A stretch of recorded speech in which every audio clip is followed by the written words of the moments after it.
comenzando, estamos esperando que chegue o compañeiro Juan Carlos, pero damos comezo ao pleno e se incorporará inmediatamente.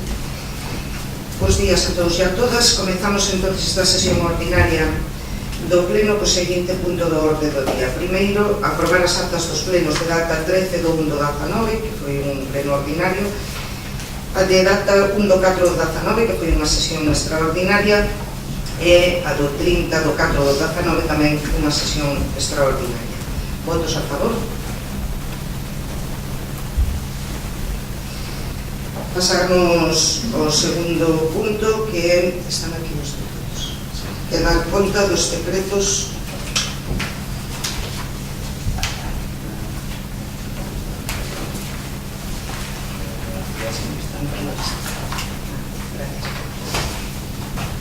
dar conta dos decretos número 405/2019 de data 12 de marzo, do 416/2019 de data 13 de marzo, do 458/2019 de 22 de marzo, do 507/2019 de data 1 de abril, do 584/2019 de data 11 de abril, do 651/2019 de data 22 de abril, do 654/2019 de data 22 de abril, do 702/2019 de data 30 de abril.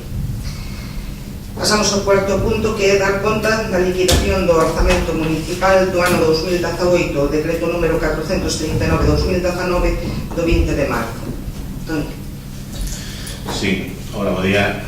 Pois, como é preceptivo, e así o facemos todos os anos, despois do digamos, da execución do orzamento do ano anterior, sempre decimos que, digamos, os orzamentos non son nin bons nin malos, o que os asegura, os acredita é o resultado final. Unha vez que acaba o exercicio fiscal, se pecha as operacións, tanto de ingresos como de gastos, e se fai un axuste.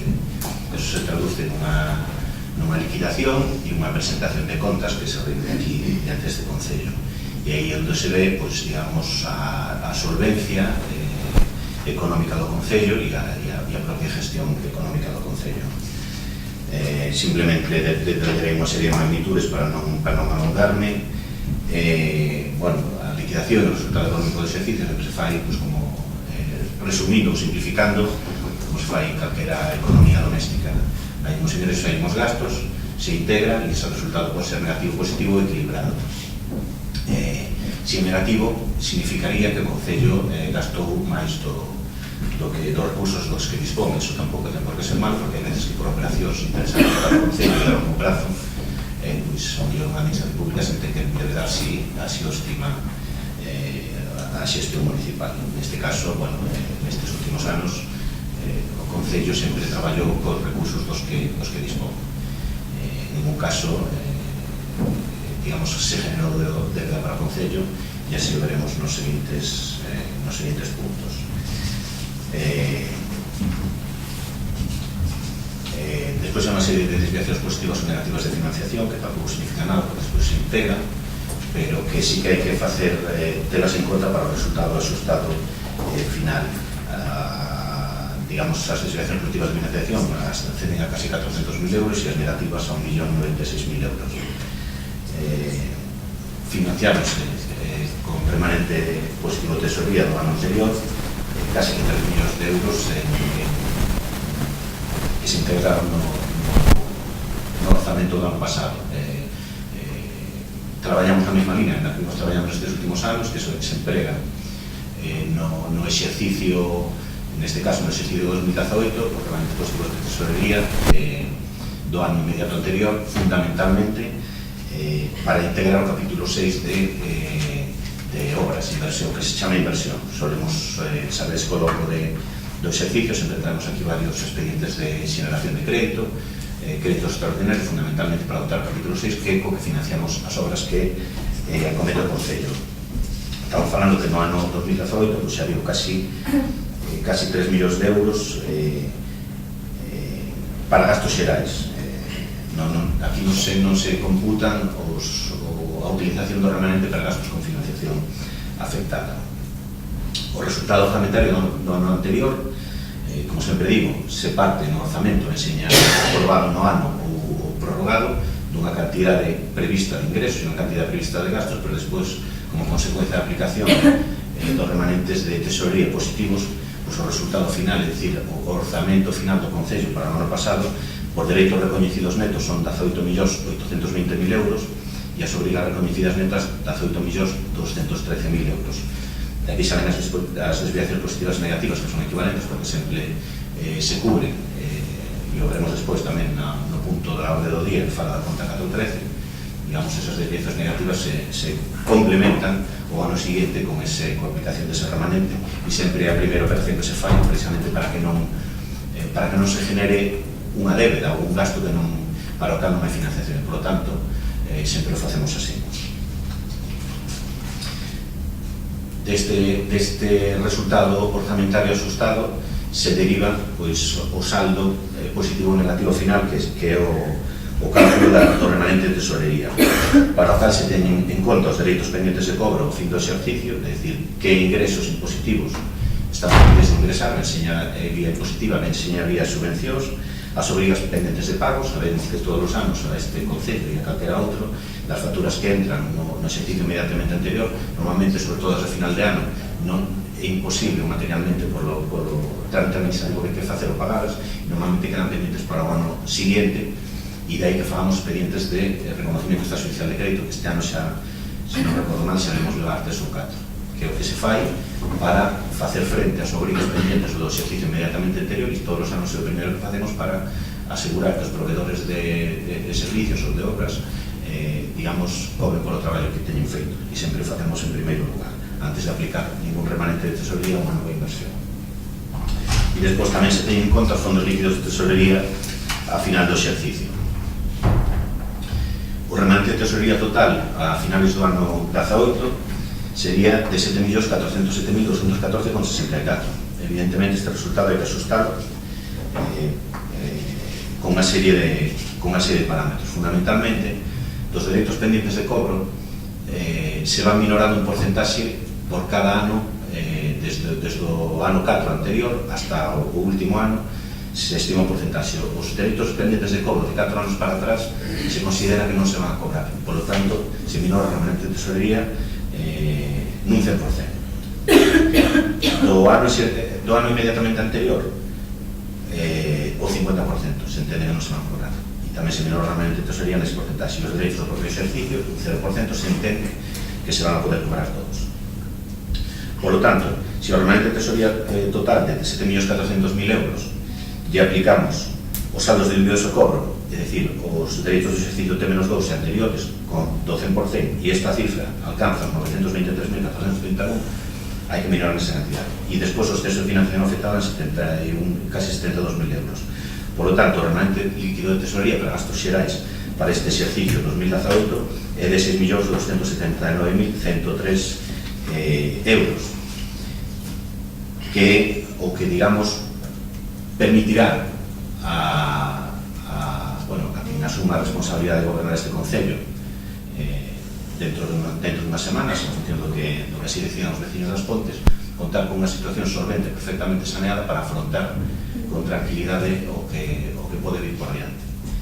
Entonces, bueno, si seguimos nosotros, evidentemente, seguiremos na línea do que venimos facendo, utilizaremos este remanente líquido de tesorería para facer obras e inversións que máis ou menos xa temos previstas, pero, bueno, evidentemente, non procedía traela a un pleno a 2-3 semanas das eleccións, e, en fin, que se sepa que temos un concello que non ten ningún tipo de débeda, a 31 de decembro non existe débeda financiera, é dicir, non temos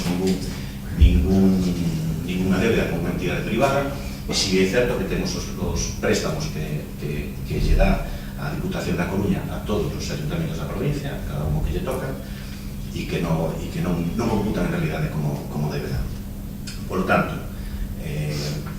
última liquidación orzamentaria antes de que acabe esta legislatura, pues bueno, queda claro que a situación económica do Concello é boa e, en fin, en función do que decían os veciños, o que lle toque gobernar na próxima legislatura, pues pode afrontalo con tranquilidade e con unha situación perfectamente solvente, no que contará, pues, inicialmente con 6 millóns e pico de euros, menos o que xa levamos aplicado aos remanentes, aos reconocimientos extrajudiciales de débeda, porque como non pode ser de outra maneira, o que fixa un traballo, o que prestou un servicio, o ten que cobrar.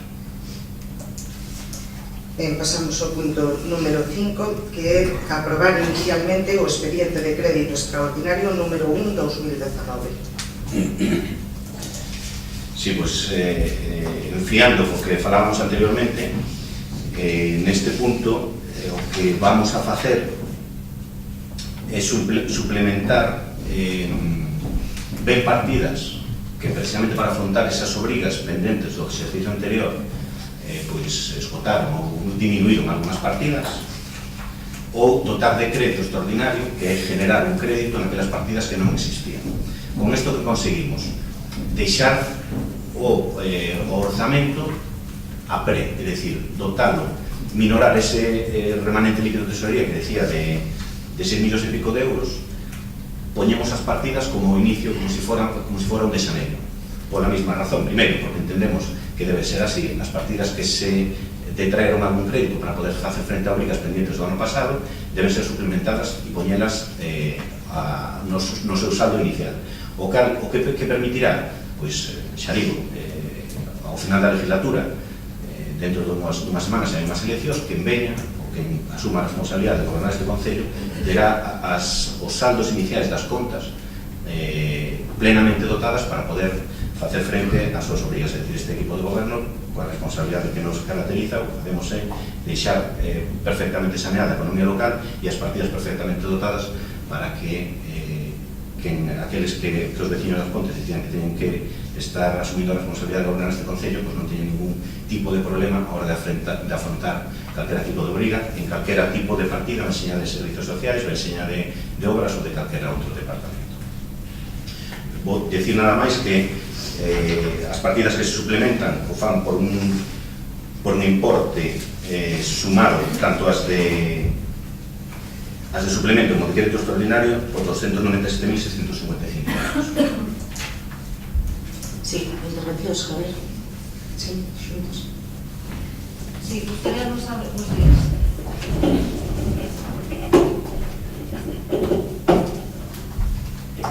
Buenos días, gustaríamos saber en qué se gastaron ou a que se corresponden esas facturas que diste, por 300.000 euros. Sí, son as facturas do saldo 413 que foron xa aprobadas nalgúns dos expedientes de reconocimiento extrajudicial de crédito que se vinieron a este pleno. É dicir, non hai as facturas que corresponden á conta 413, que é a que se suplementa ou se fai crédito extraordinario, son facturas que xa foron fiscalizadas e aprobadas nesta sala de plenos. Sí, venga. Sí, pues empezando por esa parte final.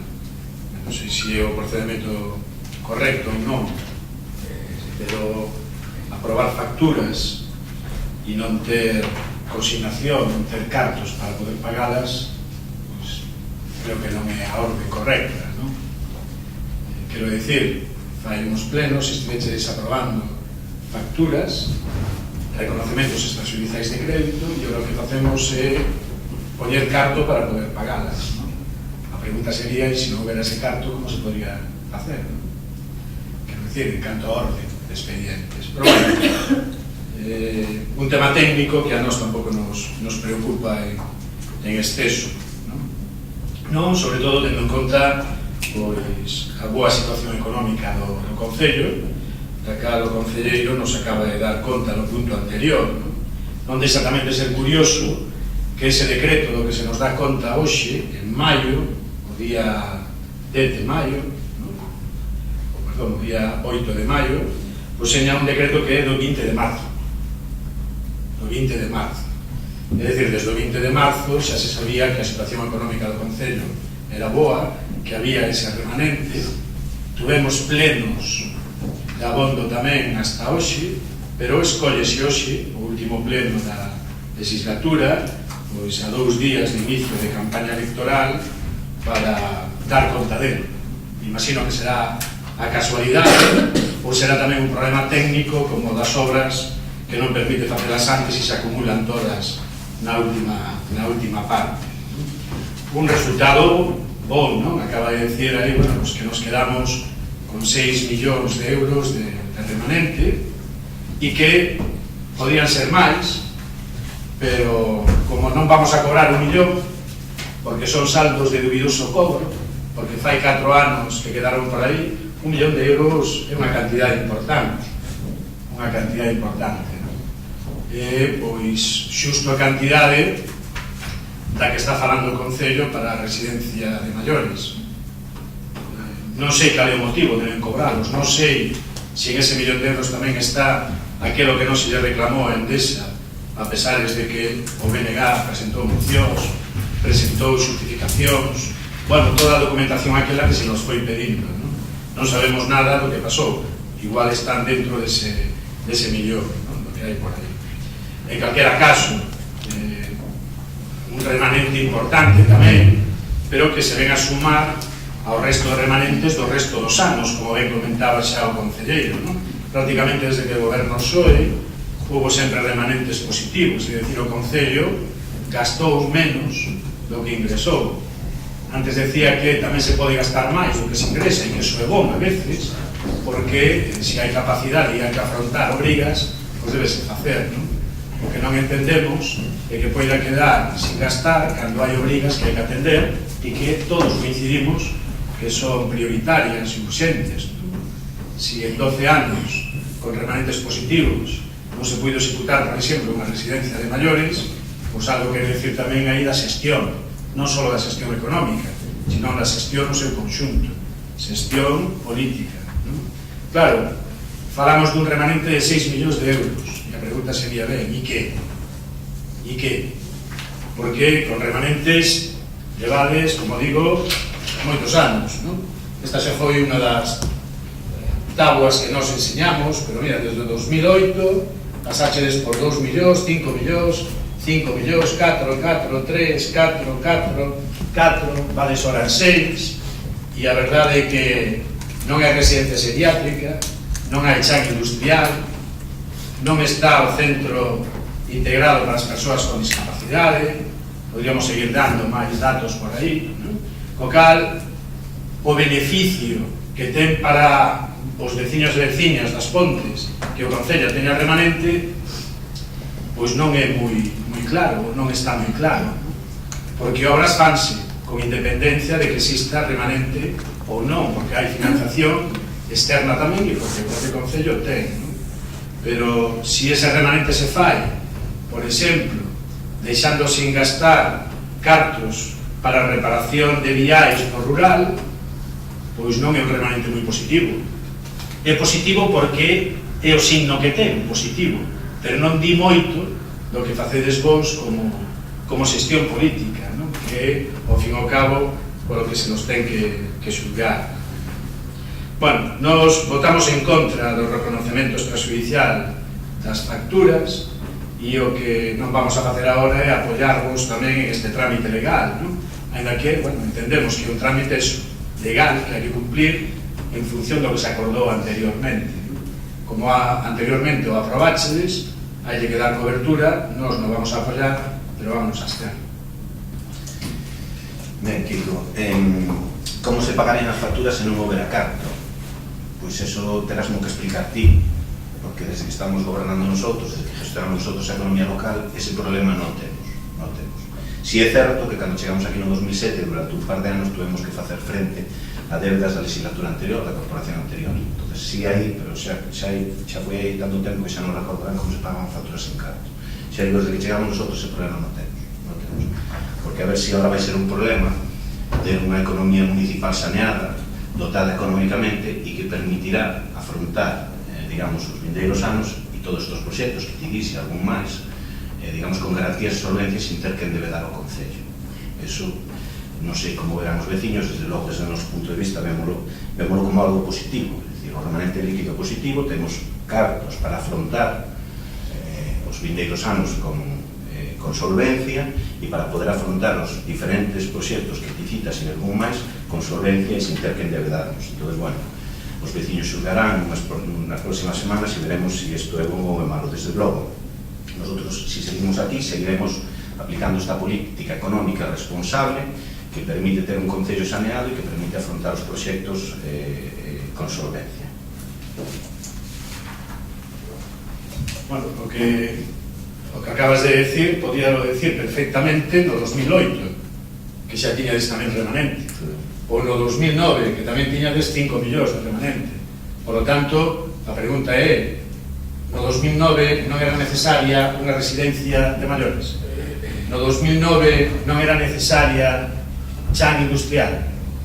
Todos esos proxectos que te dis que a partir de agora vamos a poder executar, poderonse ter executados en 12 anos e non se executaron con remanentes.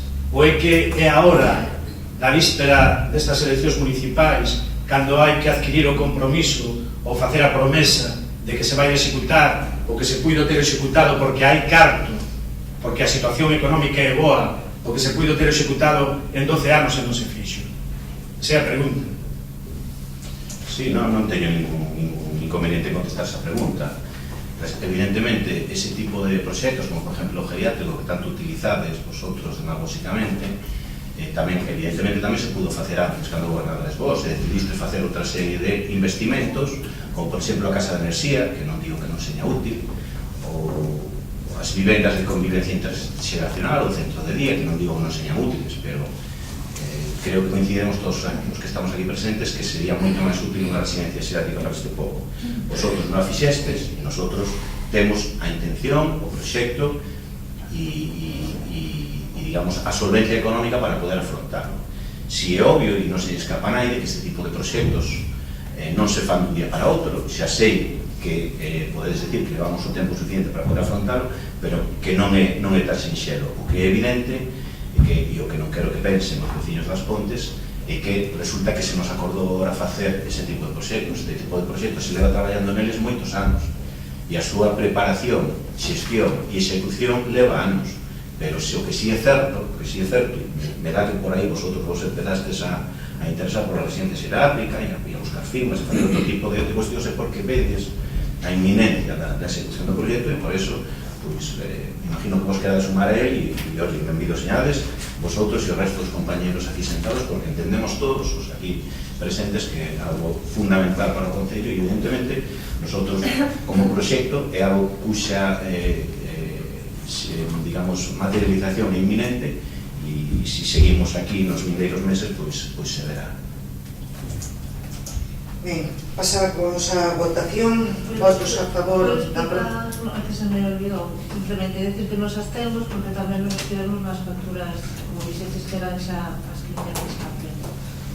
Bueno, simplemente decir que si tu abstención digamos a dar conta e aprobar unhas contas do Concello que son poderánse criticar o que queirades, que habría que investir máis. Evidentemente as inversións non se poden facer dun día para outro. Falaba aquí antes das obras, pois ao final teñen un recorrido de presentar un proxecto, aprobar aquí e facelas. Outro tipo de proxectos que levan unha xestión bastante máis complicada, sobre todo porque os permisos, os terrenos e todo non depende directamente do Concello e levamos isto con queridos. Pero bueno, este tipo de goberno si evidentemente vai votar a favor das súas contas e porque obxectivamente son excelentes.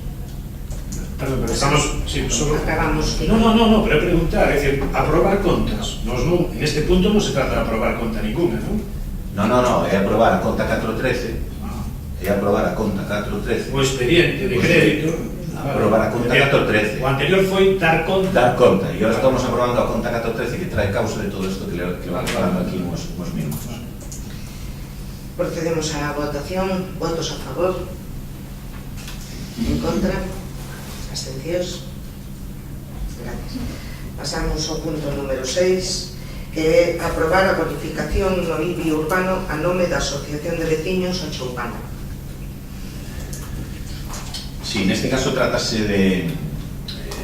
de aprobar unha bonificación para unha asociación de veciños que, a diferencia da maioría, que digamos teñen un local cedido por o Concello, neste caso o local é propiedade da propia asociación, e evidentemente veñen pagando dende hai anos un recibo de IBI que entendemos que non ten demasiado sentido que paguen cando desde o tipo de goberno entendemos que como asociación prestan un servicio digamos de integración, colaboración e de dinamización social dun un barrio importante do pobo, que consta nos seus estatutos a súa utilidade, os seus fins, e para que non o sepa, digamos, nos seus estatutos se di expresamente que se un día, digamos, a Asociación de Veciños da Chopana desaparece, ese ben inmoble pasará a ser propiedade do Concello. Por lo tanto, é de recibo que non paguen, ou cando menos a totalidade do recibo, algo teñen que pagar porque digamos, a bonificación máxima contemplada na ordenanza do 95%, porque así se establece. Pero bueno, entendemos, penso que todos aquí presentes entendemos que a bonificación é así tamén.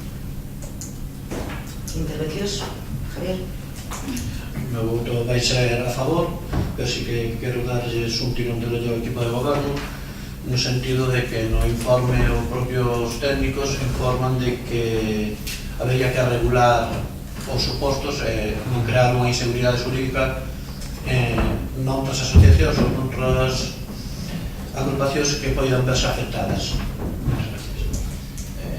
Disculpa, penso que isto non afecta a ninguna outra entidade nin asociación, sino evidentemente o criterio que adoptaríamos é o mesmo. Te explico, porque isto xa o falamos, o resto dos que estamos aquí presentes xa o falamos en outros plenos. Cando establecemos a veces este tipo de bonificacións, digamos, o concretarlas demasiado fai que é cumplir demasiados requisitos, e mellor cando os que estamos aquí sentados nos interesa ou nos convén ou é bom para o povo bonificar unha actividade, unha asociación ou algo, se a construís moito, resulta que ao final esa bonificación non se pode aplicar. E na normativa se di que sempre queda a discrecionalidade do pleno, os que estamos aquí sentados a apreciar as circunstancias particulares de determinadas asociacións ou entidades a hora de bonificarlas. Entonces, eso que ven os informes, que sempre nos critican, é costumbre ou é tradición, que tanto a intervención municipal como a tesorería nos informe negativamente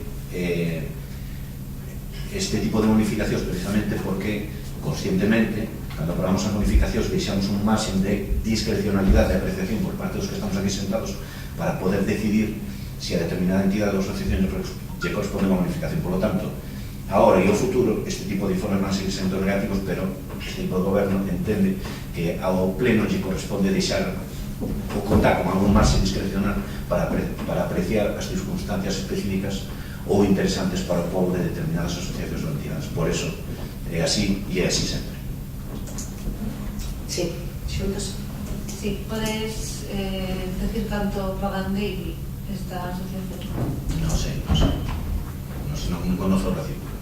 E canto tempo le van pagando? Pois me imagino que desde sempre, desde que teña un edificio, o edificio se daría de alta e pagarán un recibo aí. É dicir, varios anos. Sí, seguro. Ben, pues en varios anos, supoño que teríades tempo de chegar a este punto, non? De falar con eles, de informarles. Sin dúbida. Explícoche moi rápido e moi fácil. Eu un día estando ali nun evento na Chopana, non sabía cal era, a directiva me comenta que paga un recibo de IBI. Eu non tiña ni idea que paga un recibo de IBI. Como comprenderás, non conozo os recibos, non conozo porque non me compete conocer os recibos nin dos particulares nin das asociacións. Un termo que paga un recibo de IBI un día ali, que evidentemente no momento que o conozco me dou conta que na ordenanza de bonificación que lles pode afectar, que lles pode beneficiar, e a partir de aí articulamos este expediente. Entonces, desde que conozco a problemática, lle poño solución. Claro. O que non podo solucionar o que desconozo. Claro, por iso venen todos os informes negativos, porque hai inseguridade xurídica. Non está recollido na norma especificamente que estas entidades se poden hacer esta bonificación. Si yo crees así, xa sabes o que tens que facer, votar contra. Se estivera clarificado desde o principio da ordenanza, se se fixera esta ordenanza, todo o mundo sabría a que aterse, e non estar a o que se pode considerar como un favor do equipo de goberno, que en ningún caso é un favor, senón que é un dereito que lle corresponde a todo o mundo que se adecue eses principios. Eses principios teñen que estar recollidos expresamente nunha ordenanza. Nós estamos a favor de que se bonifique o IBI desde que está recollido nunha ordenanza, pero non hai esa ordenanza. Entón, ímonos a abster, pero deixando claro que estamos a favor de que se recolla esa bonificación nunha ordenanza para que se poida apoiar a él todas as demais entidades que lles resulte de aplicación. E así o di o informe da secretaria, do interventor e de tesourería. Son 3 informes que o din claramente. Ademais, podería chegarse a concesión de beneficio fiscal con infracción dos principios de igualdade tributaria, interdición de neutralidade, podéndose producir desviación de poder. A interdición da arbitrariedade é a prohibición de que a autoridade pública faiga o que lle parece. E vivimos nun estado de dereito, alguna que se vai para o Congreso xa o saben perfectamente, pois a nosa obriga desde os poderes públicos é cumprir as leis. E non hai unha lei que garanta a igualdade para todas as demais asociacións. Que agora pode ser que só haxa esta, de acordo, pero no futuro pode haber máis. E necesitamos seguridade xurídica. Miraches o expediente e leiches a ordenanza fiscal e leiches a bonificación que está prevista expresamente e aprobada por este pleno, a bonificación da ordenanza fiscal do IBI. Dame a min que non, porque o speech que acabas de facer é manifestar, como en tantas outras ocasións, eu sinto María, un desconocimiento palmario do expediente do que estás falando, pero palmario. Decir que non hai regulada unha bonificación fiscal neste sentido e que os aprobamos aquí. Decir que prácticamente lle sale de onde seña a este equipo de goberno aprobar unha bonificación fiscal para unha asociación por non sei que asuntos e que non aparece eso regulado e que non te leiches esos informes ou leiches o que che parecía para votar que non ou que che pareza ou tratar de sembrar esa sombra de duda. Como comprenderás, non podo asumir isto. Hai unha ordenanza fiscal, hai unha bonificación fiscal aprobada de ata o 95% que é a que vemos aplicar aquí. O que expliquei a Javier, te explico a ti, é que conscientemente, cando metemos este tipo de bonificacións, deixamos un certo margen de discrecionalidade. Margen de discrecionalidade que apreciará o pleno. O pleno son os concelleiros de todos os grupos que estamos aquí sentados. Non sei, o que di a tesoría de intervención, que non se regula exhaustivamente, que debería estar a opinión deles, e que debería estar máis exhaustivamente regulada. Pero están falando dunha bonificación fiscal que existe na ordenanza do imposto de bens inmuebles. E además xa vou ler, para que non quede dúbida, porque a mí eso de decir que hai unha inseguridade jurídica que estamos nun estado de dereito, como se aquí as bonificacións as concederamos o día que se nos ocurre, o día que nos levantamos coa idea de bombero torero, non. Mira, a lei reguladora de facendas local establece a posibilidade de contemplar unha bonificación de ata 95% da cota íntegra do imposto a favor de inmobles nos que se desenvolvan actividades económicas que sexan declaradas de especial interese ou utilidade municipal por concorrer con circunstancias sociais, culturais, histórico-artísticas do fomento do emprego que justifiquen tal declaración. Corresponderá a dita declaración ao pleno da corporación e acordarse previa solicitud do suxeito pasivo presentando a documentación necesaria para acreditar a situación requerida no parágrafo anterior. Polo voto favorable da maioría simple dos seus membros. Informe que consta no expediente, quero deixar perfectamente claro. O informe da interventora. E che di que o 27 de 11 de 2014, gobernando nosotros, introducimos na ordenanza fiscal número 1 unha regulación proposta pola corporación municipal. É dicir, o 27 de 11 do 14 collimos esta bonificación e introducimos na ordenanza fiscal co informe desfavorable, como é costumbre, da tesoreira e da intervención. Pero non se podo decir ahora porque non mirei quenes votamos favorablemente, que grupos votamos favorablemente ou non, pero me imagino que a maioría seguro que votamos non só do equipo do goberno, me refiero que seguramente outros grupos tamén votaron a favor da introducción desta bonificación. E entonces, non me digas que non hai seguridade xurídica, que estamos inventando bonificacións, porque o que me sorprende é o teu palmario desconocimento da ordenanza número 1 do Concello das Pontes, donde esta bonificación se contempla, e por eso, porque se contempla, temos a opción, se aquí o acordamos entre todos, de bonificar o recibo do IBI, neste caso dunha asociación de veciños. Eso non supón ninguna inseguridade xurídica, ninguna incerteza, ninguna injusticia para ningún outro colectivo local. Entendo eu, salvo que me equivoque. E di a interventora que a dita bonificación está recollida literalmente da Lei de Facendas Locales. É dicir, o que che lín antes é o que está literalmente recollido na nosa ordenanza. E como está recollido nesa ordenanza, a Choupana pode solicitar esa bonificación. E nos corresponde ao pleno decidir se é de interese local ou bonificar ese recibo a esa asociación. Por tanto, nin inseguridade xurídica, nin idea de bombero hotelero, nin vamos, que non está perfectamente claro que hai un expediente, que hai uns informes que obviamente non te liches, desconoces o contido da ordenanza fiscal número 1, e o único que vamos facer aquí é decidir entre todos si é axeitado, si é interesante para os veciños e para o povo bonificar o recibo a unha asociación de veciños, que repito, os fines desa asociación de veciños están claros, e o que é determinante en todo caso é que nos propios estatutos contemplan que o único evento que dispone é construir un electro, que é o local da asociación. Se a asociación desaparece, revertirá ao Concello das Pontes, será propiedade de todos os veciños das Pontes, e con eso, solo con eso, este equipo de goberno entende que deberíamos conceder esta bonificación. Bueno, pues estivera tan claro desde 2014 que este grupo non estaba non formaba parte desta corporación. Desde 2014 aprobaste esa ordenanza ou esa modificación, poderías apoiar esta asociación a ela, pero non o sabían porque non se recolle expresamente esta posibilidade. Hai eso aprobado, pero non está desenvolvido, é o que din todos os informes. Entón, que casualidade que hoxe, a 15 días das eleccións, vos presentades aquí con este expediente. Nós estamos a favor de que se bonifique, pero con claridade e en condicións de igualdade para todos. Por iso nos imos abster.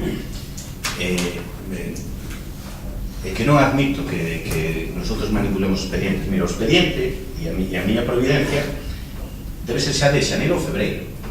O técnico de xestión tributaria que informa favorablemente é do 20 de marzo. O tesoreiro municipal e a interventora informan a finales de abril. É dicir, eles teñen o expediente e informan, evidentemente, non son eu, por moito que queira presionar, que lles digo que non teñen que informar ou non. Por lo tanto, non che vou admitir tampouco o feito de que isto se faiga por unha cuestión electoral. Porque agora, claro, todo o que vamos facer aquí non é por cuestión electoral.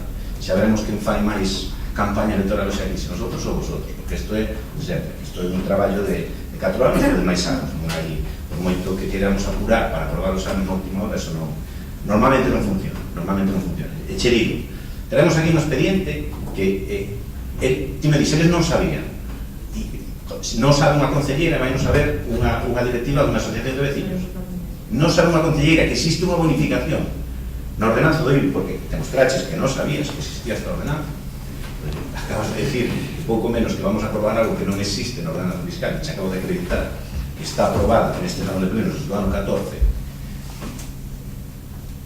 A miña providencia debe ser de xaneiro ou de febreiro. A técnico de xestión informa en marzo, e o tesoreiro e a interventora informan a finales de abril. Por lo tanto, no primeiro pleno que hai despois desa data é cando ven a extensión de plenos. Penso que estamos dando demasiadas voltas a algo que, baixo o meu punto de vista, non ten discusión desde o punto e hora que podemos todos acreditar que a Asociación de Veciños a Choupana, repito unha vez máis, ten claros, non ten máis que ver os estatutos, que me parece que tamén está no expediente, ver cales son os seus fins e, sobre todo, a cuestión de que o único vendo que dispoñen, si a asociación deixa de existir, pasa a ser propiedade de todos os veciños das Pontes. Solo con eso entendo que non é xusto, non é de recibo que paguen a totalidade do recibo do IBI. Por lo tanto, lle bonificamos no máximo porcentaxe que a lei permite e que a ordenanza fiscal número 1 deste Concello, aprobada aquí neste salón de plenos, permite. Sí, legal.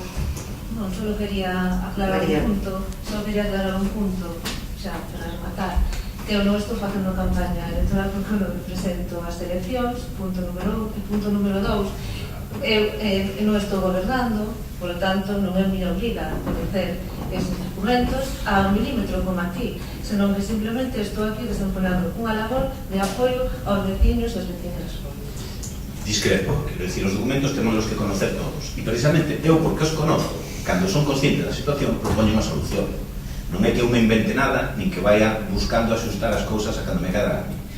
Contei claramente e abertamente, e non é que diga eu, podese falar coa xente coa que falei eu da directiva da Choupana, que eu un día, nun evento que me invitaron a ir ali, encantado de acompañaros, saleu a cuestión do recibo, e no momento que eu son consciente desa situación, como son conocedor do que aprobo eu, pois digo, pois se temos unha bonificación que vos pode aplicar, si todos así, si no salón de plenos todos así o entendemos, que esas circunstancias, que sí é certo que teñen unha certa vaguedade, e repito, que se fixo conscientemente, e aquí o temos falado, estas son de plenos con frecuencia cando aplicamos unha bonificación, para que quede un certo marxen de discrecionalidade os que estamos aquí sentados, que podamos ter a capacidade de decidir se a unha entidade ou asociación lle acae ou lle aplicable unha determinada bonificación, que no fondo do asunto, e é o que se faz, do que se trata, todos os que estamos aquí sentados entendemos que esta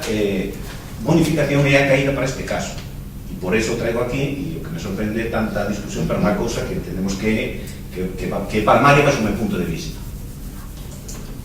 Sí, Rivera.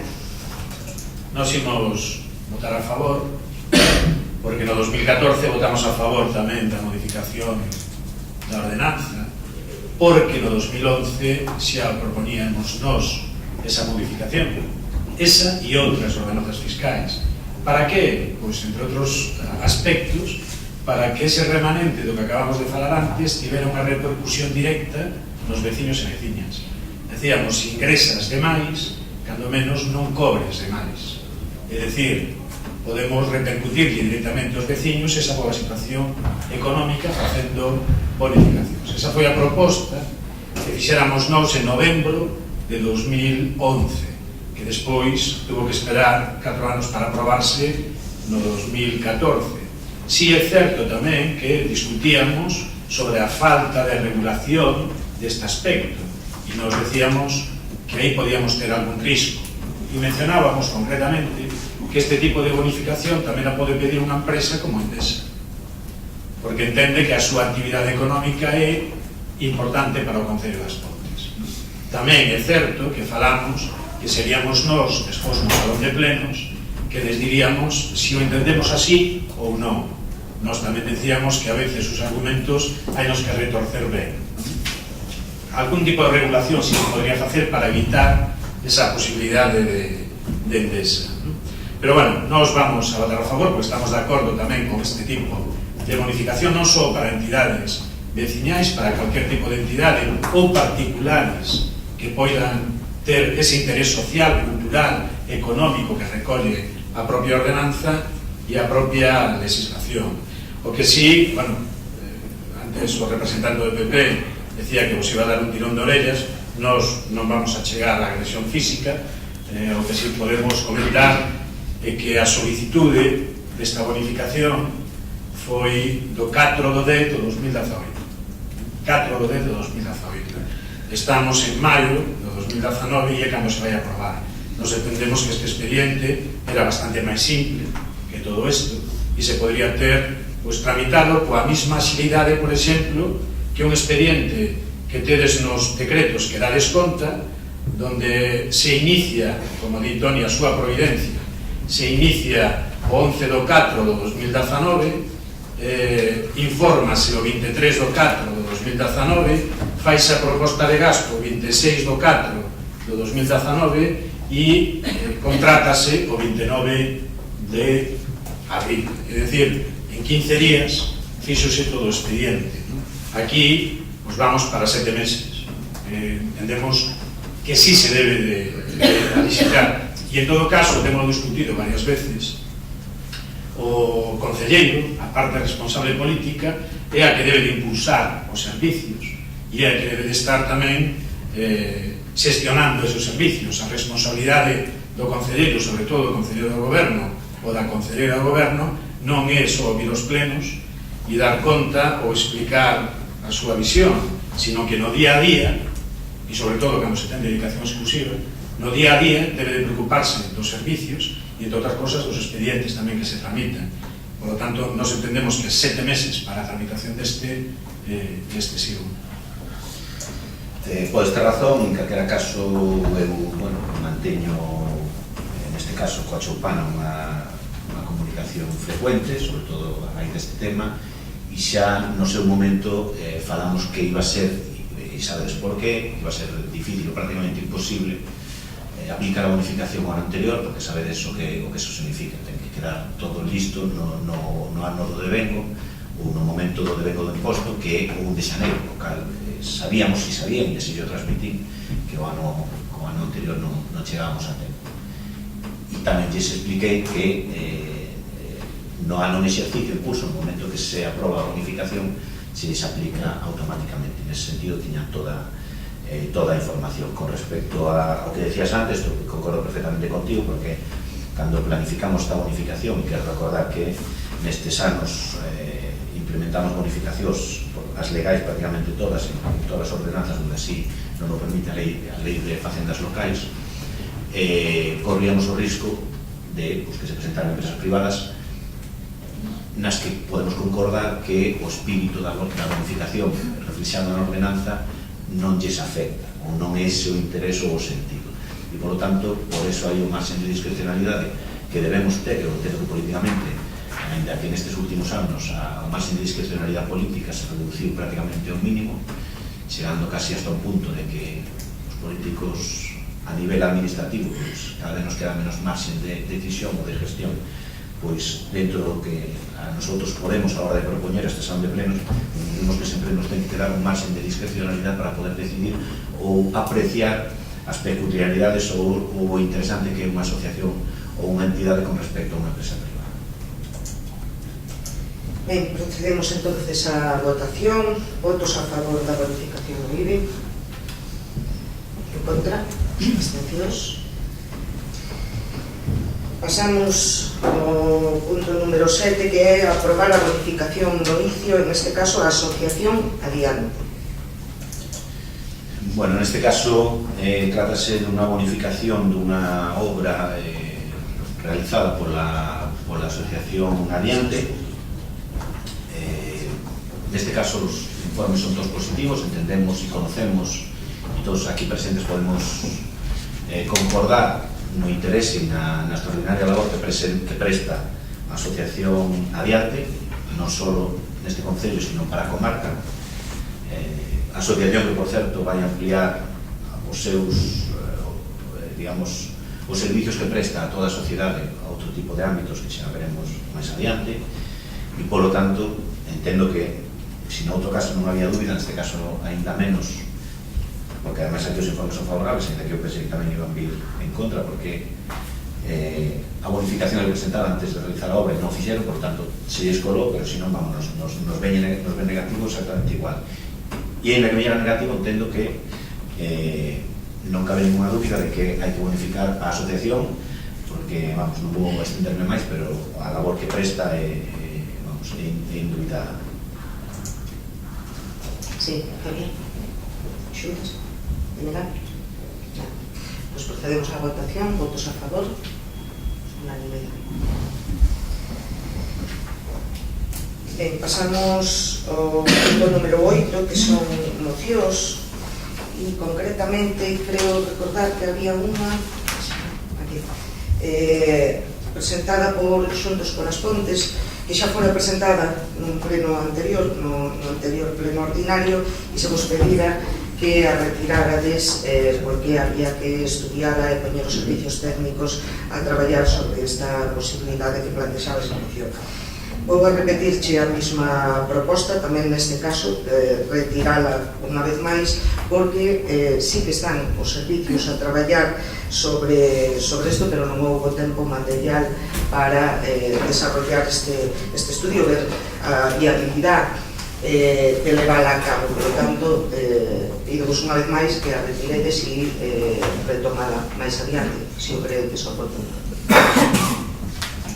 Ben, pois, efectivamente, presentamos a moción, porque a retiramos no outro pleno, e con data 18 de marzo presentei por registro un escrito pedindo, solicitando unha comisión de traballo na que se nos convocara a todos os grupos e máis a responsables de centros de saúde, os responsables sanitarios da localidade e técnicos deportivos. Non recibimos contestación a esa solicitude, polo tanto, o noso deber é volver a presentar a moción no pleno, e non hai vos retirar esta volta, queremos que se vote, porque a legislatura remata xa, queremos votar agora. Bueno, pois votamos entonces a inclusión na orde do día. Votamos a inclusión. Bueno, pois votamos a inclusión na orde do día. Votos en favor.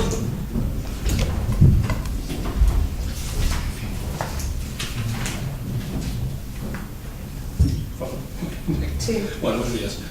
A ver, como ben dixemos, é certo que esta moción foi debatida, creo que foi exposta aquí a posición por parte de todos os grupos políticos, a vosa e tamén os compañeros que colega do PP. Bueno, creo que había un consenso en que isto era de difícil viabilidade, ¿no? Dado que aquí había que implicar sobre todo ao centro de saúde, un organismo que non depende de nós, sino que depende dos Sergas, que, como ben explicou, además recordo perfectamente Kiko, pues, tamén ratifiquei eu, era parte da base de que para implantar este programa ten que haber unha diagnose por parte dos médicos de cabeceira do centro de saúde en base a un documento que existe e que, como se falou nese pleno de marzo, leva desde 2014 unhas reunións de coordinación entre o Ministerio de Sanidade e as comunidades autónomas e que a día de hoxe prácticamente ten unha nula implantación este programa. Este programa, xa lo dixemos en seu momento, abarca múltiples, esa denominación de persoas diagnosticadas con fragilidade abarca a múltiples aspectos, múltiples persoas de distintas patologías e non todas teñen o mesmo tratamento, co cual é moi ambicioso, non? Eu, no seu momento, non se debateu, pero a miña proposta é que non ten que ser o Concello que faiga ese estudio de viabilidade, como vosotros, creo que, se non recordo, procolledes, non? Estudio de viabilidade, efectivamente, sino que debe ser a Xunta de Galicia, neste caso, a través dos Sergas, o que implante ese programa con recursos necesarios, sin dudar de que nosotros, como Concello das Pontes, poñeríamos todos os recursos que puidéramos para levar a cabo. É dicir, para iso temos unhas instalacións deportivas, pero ten que ir complementado de outras ajudas. É dicir, o programa, a noso entender, ten que partir da base da Xunta de Galicia. Sí. É un programa que está desenvolvendo a plataforma SOS Sanidade Pública e está empezando a implantarse en outros concellos como a Coruña. Por lo tanto, sí que é viable. E nos o que pedimos é que se comece a estudiar a viabilidade do programa, simplemente iso. Se xa decides que comezastes a traballar, pois tampouco creo que vos supoña moito votar a favor desta opción. Aclarar só unha cousa, os servicios do Concello o que está a facer é, por eso che dicía que non houbera tempo material para levar a cabo o que debíades na moción, e é para xuntarse, reunirse co centro de saúde, cos médicos e ver se efectivamente temos capacidade ou hai viabilidade para ese proxecto. Como che decía ben, é imposible que nos o desarrollemos pola nosa conta como Concello, e polo tanto hai que manter esas xuntanzas co centro de saúde, co equipo médico e ver se é viable ou non. Esa é realmente a xestión que hai que facer por parte deste Concello e concretamente por parte dos servicios sociais, porque creo que ten ademais unha implicación moito máis amplia do que en principio plantexades como acordo na moción, que é iniciar os trámites correspondentes a llevar adiante un programa de saúde local que comece por estudiar a viabilidade do programa de axuda ás persoas diagnosticadas con fragilidade. Por lo tanto, é moitísimo máis amplio, afecta non só a servicios sociais, sino tamén a disponibilidade das distintas instalacións, bueno, en fin, e lóxicamente ten que haber o equipo médico, ten que ser quen decida que tipo de tratamiento, que tipo de...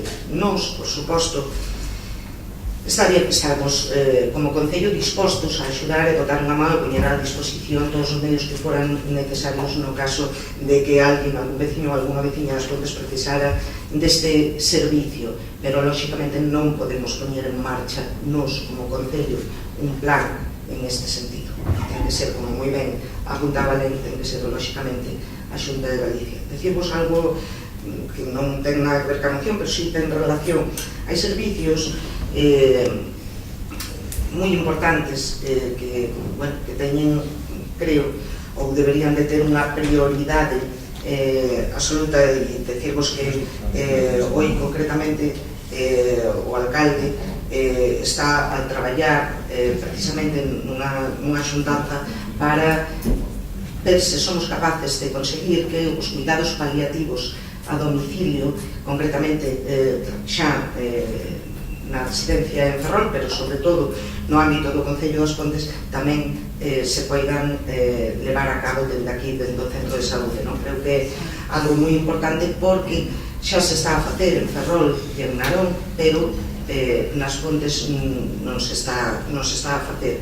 Creo que é un paso importante se podemos conseguir que eso se leve a cabo. Venegas, sí. Bueno, nos íbamos a criticar a non presencia do alcalde nesta sesión plenaria, porque, claro, entendemos que é a última, que ao menos para despedir algunha xente que con toda a seguridade xa non vai a estar aquí, e estivo durante estes últimos anos, pero si é por ese traballo que está a facer nunha reunión para o tema dos cuidados paliativos, pois vamos a disculpar a súa non asistencia, evidentemente, non? O lástima é que non se nos comunicara antes, porque nos faríamos tamén un consello, non destes para toda a vida, pero si daríamos algunha prioridade, indicándolle que o que se está a facer por aí adiante non é só para cuidados paliativos, sino que se están levando adiante atencións, unidades de atención hospitalaria a domicilio. Estánse desenvolvendo xa en Lalín, por exemplo, e en outros sitios, non exclusivamente para cuidados paliativos. Co cal, pois igual era mellor empezar por aí e non quedarnos nunha parte nada máis. Pero bueno, non puidemos facelo antes, farémoslo ahora, e desde logo para nós sí que sería unha prioridade para desenvolverlo. Volvendo á moción que plantexan as compañeras de xuntas, nos no pleno onde a trouxeron éramos escépticos no sentido de que nos parecía complicada levar adiante, pois un pouco do que se comenta, non depende exclusivamente do propio Concello, depende tamén de factores externos ou de outros agentes externos, como ben se di do propio Sergas, non? E aí as dificultades xa se teñen posto de manifesto e son evidentes, pero tamén depende de factores internos do propio Concello e das carencias que ten o propio Concello, como por exemplo o de técnico ou técnica deportiva, non?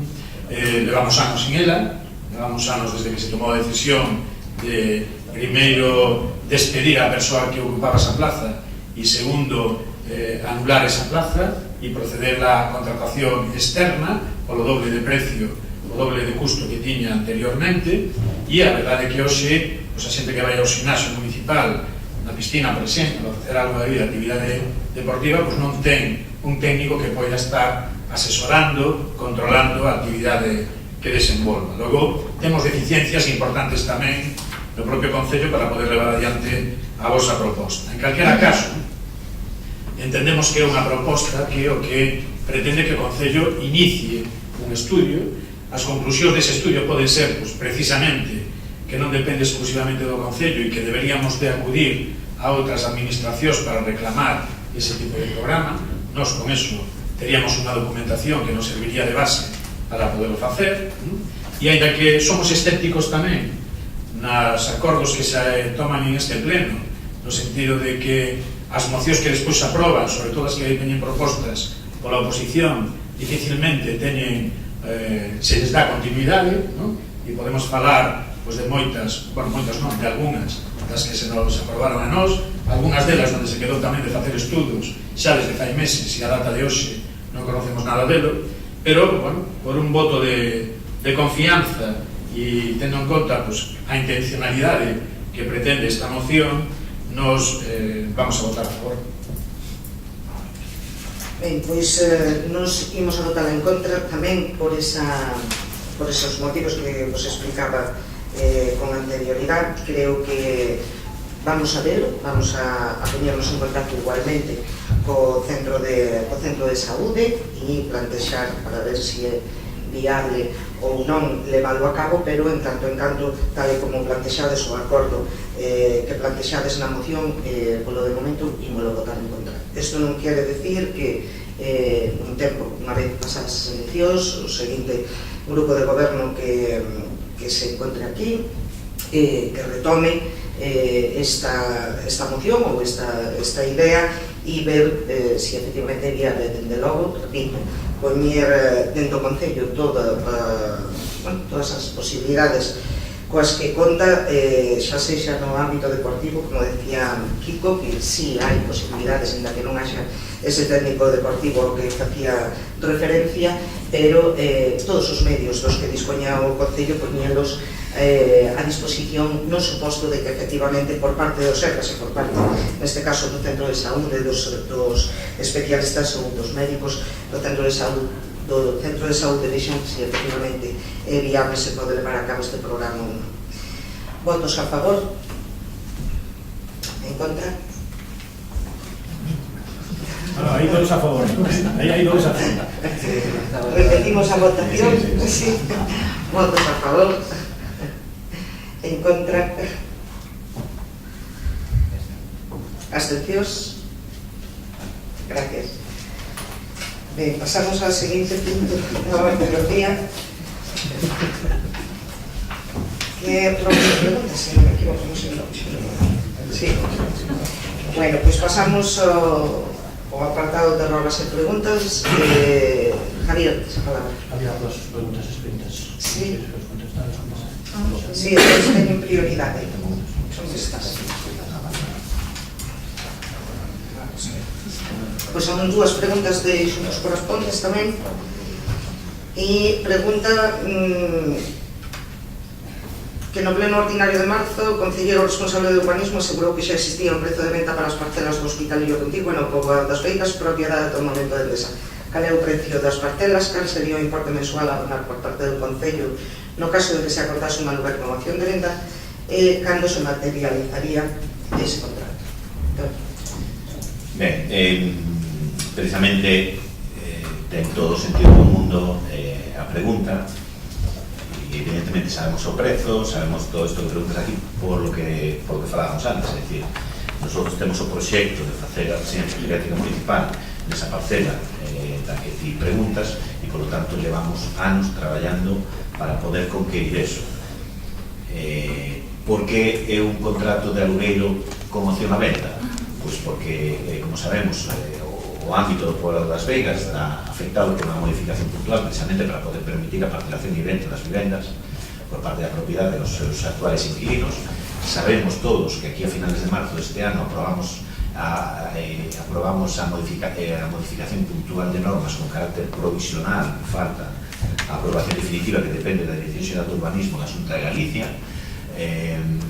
Mantemos contactos moi frecuentes coa Dirección Xeral de Urbanismo para tratar de agilizar a firma, porque ahora a aprobación definitiva o único que fai a Dirección Xeral é confirmar que na documentación aprobada no pleno provisionalmente obran todo aquilo que figuraba nos informes anteriores e que había que cambiar para acomodala, digamos, aos diferentes informes sectoriais. Mantido unha conversa última coa Dirección Xeral a semana pasada, estamos a falar de diversos apetitos da semana pasada, nos din que a firma é inminente e, por tanto, a partir de aí, que o que sucede? Pode o Concello comprar a parcela para facer o geriátrico? Non, porque o seguinte paso é que a propiedade presente no Concello o proxecto de urbanización, que me consta de reunirme personalmente con os responsables de patrimonio da empresa para acompasar os trámites e, por lo tanto, a continuación, a renglón seguido de que nos chegue a aprobación definitiva por parte da Dirección Xeral de Urbanismo, a propiedade meterá o proxecto de urbanización, que habrá que informar aquí, e a continuación empezarían as obras. Me consta que a propiedade está acompasando o remate do proxecto de urbanización coa contratación das obras, aínda así esas obras tardarán como mínimo uns 18 meses, e unha vez rematadas as obras e reciba o Concello os sistemas xerais, os equipamientos e as zonas verdes, se pode parcelar e vender os diferentes, tanto as vivendas como neste caso a parcela do Hospitalillo onde faremos o geriátrico. Para non ter que esperar todo eso, foi polo que articulamos un paso intermedio que será o alugueiro con opción a compra, é dicir, vamos a alugar inicialmente a parcela durante un período de 20 anos para que, digamos, o coste do arrendamento forme parte do precio de venta da parcela. Indo o que ti preguntas, faigo esta introducción para que todos sepamos do que estamos falando. Hai 3 informes de valoración da parcela, un da propiedade, outro do Concello e outro dun organismo independente. O prezo das parcelas das dúas non é só onde está o Hospitalillo, sino a parcela contigua de 5.000 metros cuadrados, total sumados son uns 7.000 y pico metros cuadrados, é de 314.205. 314.205, xa digo que hai 3 valoracións distintas. Inicialmente non pagaríamos o precio, sino que iríamos pagando a renta que formaría parte do prezo da compra no momento que se execute a opción de compra, no momento que se poida facer, que será cando, repito, cando estén as obras de urbanización rematadas, o Concello reciba ou dé por boas esas obras e se poda proceder á parcelación. Pero, mentres tanto, queremos avanzar neste proxecto. Cal sería o importe mensual a abonar? Exactamente no último documento aprobado pola secretaria, que está en maus da asesoría xurídica a propiedade para que o validen definitivamente e que esperemos tamén sería inminente e podemos firmar xa, serían 1.571,03 ao mes durante 20 anos, supoñendo que non executáramos a opción de compra no momento que se poida executar, que é a intención deste equipo de goberno si seguimos exercendo esta responsabilidade. É dicir, estamos falando de que o contrato de arrendamento de promoción a compra se firme nas vindeiras semanas e a partir de aí pois seguiremos coa tramitación correspondiente para poder executar o proxecto de xeriátrico municipal. Cando se materializa o contrato, pues, estamos nas vindeiras semanas, é dicir, a proposta que pasou a propiedade xa foi validada pola Secretaría Municipal, que mandou facer 2 ou 3 pequenos cambios e, por tanto, canto antes asinaremos e canto antes seguiremos a tramitación dese proxecto que, xa digo, se continuamos nosotros nas responsabilidades do goberno, se materializará nos primeiros meses. Procedemos á seguinte pregunta, tamén de Xuntas por as Pontes, que pregunta que había presentado unha moción pedindo que se instase a Deputación da Coruña a mellora da estrada de P7003 os Airíos. Pregunta en que estado de tramitación se atopa nestes intres e en que data aproximada se levarán a cabo as obras necesarias. Bueno, decir que esta é a carretera que pasa por Mariñaleda, concretamente, que sempre se falaba aquí do proxecto da carretera de Airíos Momán, que era a propiedade das dúas diputacións, da Diputación de Lugo na súa maior parte de tramo e da Diputación da Coruña, pois en un tramo máis pequeno, creo recordar que uns 3 km aproximadamente. Decir que efectivamente esa obra por parte da Diputación de Coruña o tramo que lle correspondía foi ampliado, se medeu a 7 metros de ancho e creo que agora nestes próximos días vai a cometer se vai a cometer xa a pavimentación con aglomerado que quedara pendiente, non? E tamén dicir que dentro da Diputación de Lugo se a cometer 2 fases desa carretera e que está pendiente unha terceira fase que está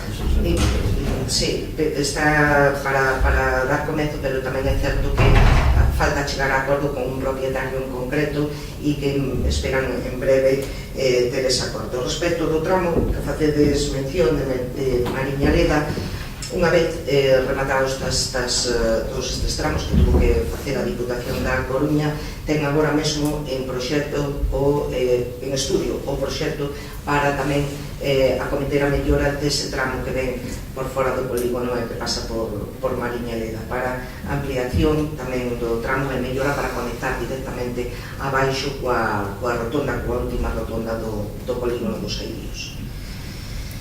Pasamos a unha pregunta máis. O PP, sí. Quería preguntar polos problemas de aparcamento na Rúa Chamuselo, se tiveron queixas dos veciños. Parece ser que non se está respetando en algúns casos as entradas dos garaxes ou son moi estreitas, e teñen aí unha serie de problemas. Gustaríame saber tamén se saben algo do inicio da actividade de Hierro Sañón, se houve alguna novidade ao respecto. Bueno, non está Chicho, pero mellor saben responder. Se arranxaron os problemas de auga quente na piscina, ahora que se van a cometer as obras de renovación da mesma. Gustaríame saber tamén polos proxectos de rehabilitación das casas rurales que tiñades en marcha, parece que era no Freixo ou en Goente. Se hai algún proxecto ou tedes a intención de que a radio e televisión local poida emitir en internet. No Paseo da Ribeira se levaron a cabo unha serie de actuacións ou melloras no alumbrado público. O alumbrado público na Ribeira que se cambiou en alguna zona e outro mellorouse. Se van a facer melloras noutros puntos do Concello.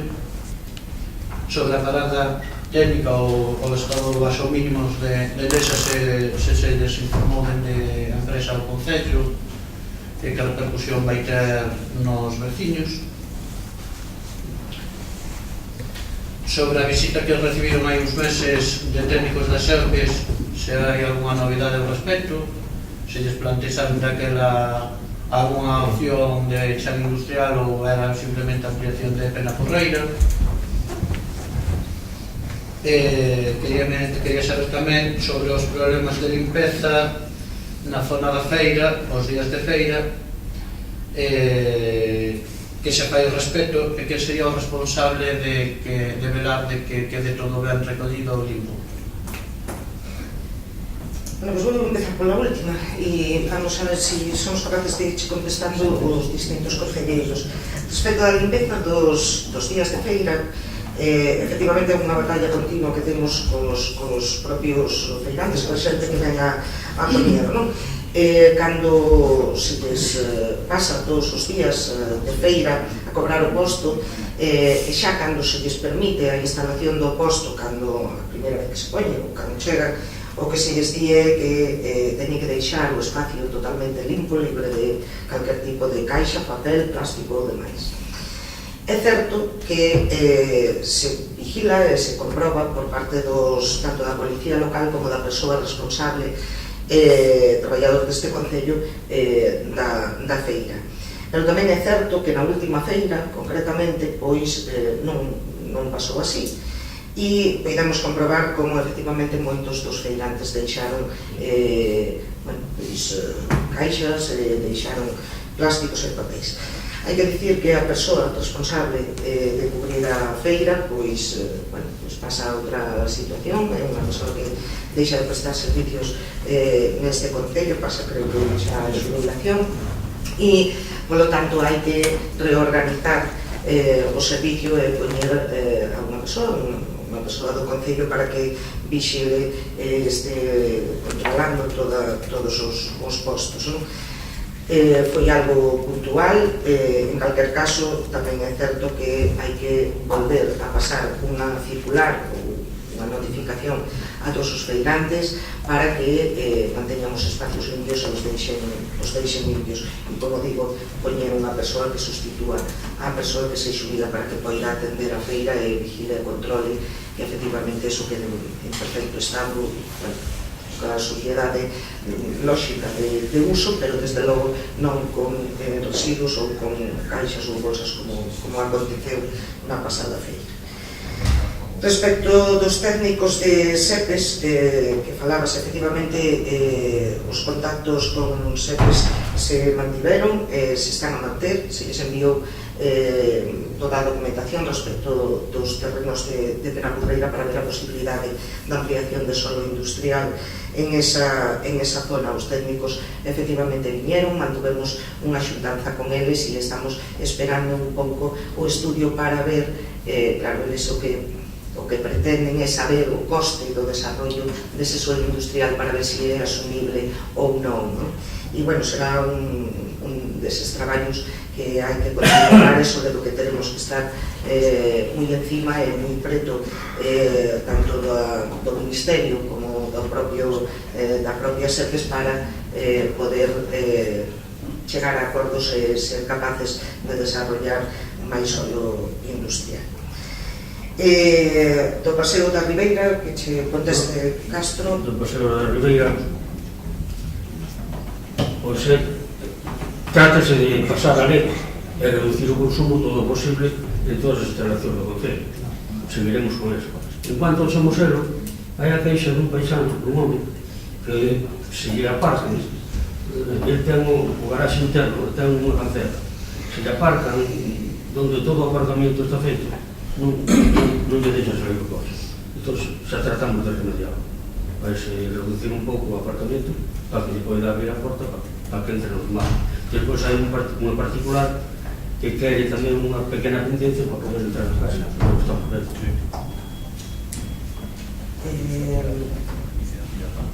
Ana, ou Juan Carlos, preguntabas de Ian Sañón. Eso sería porque están co tema da licencia de actividad que tiñan antes, evidentemente pertenecía á empresa de Acción e agora, ainda que a actividade vai ser similar ou parecida, teñen que renovala. Presentaron o proxecto para a concesión de licencia de actividade e teñen que presentar nada máis que dos certificados. Eso xa se respondeu, haberá uns 10 días e no momento que entren por registro, esos dos certificados que se lles pideu desde o Departamento de Urbanismo se lles concederá a licencia con carácter inmediato, por lo tanto é algo inmediato. Preguntabas tamén polo proxecto da radio e televisión local en internet e sí, é un proxecto que estamos para levar a cabo. Non foi posible con anterioridade, que é algo que xa queríamos facer e levar a cabo en esta legislatura, pero bueno, por razóns que se escapan un pouco isto, non puido ser posible.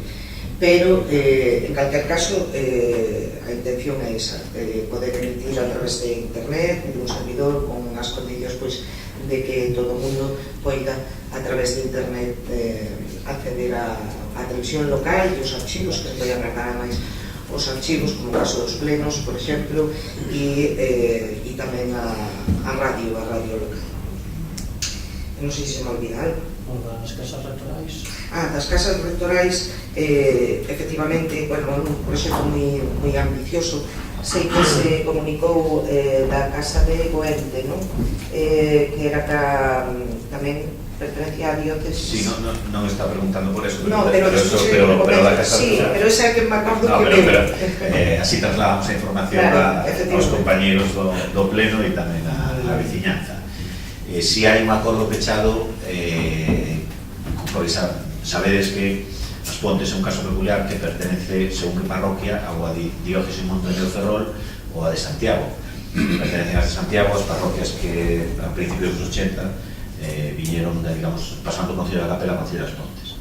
Neste caso, a parcela que temos apalabrada co Bispado de Santiago, que é a antiga, que está na propia carretera, que ten unha antiga, que chaman ali na parroquia Casa do Cura, mas unha parcela anexa, que o proxecto que temos ali é facer unha especie de un equipamiento para a xuventude dali de Goente e unha pista deportiva, e rehabilitar a chamada Casa do Cura para que nos días de inverno, cando fai mal tempo, teñan ali unha biblioteca, un espacio de esparcimento para a xuventude da zona. Esa está palabrada no precio que valorou o arquitecto municipal, e está o expediente iniciado para proceder á compra con carácter casi inmediato.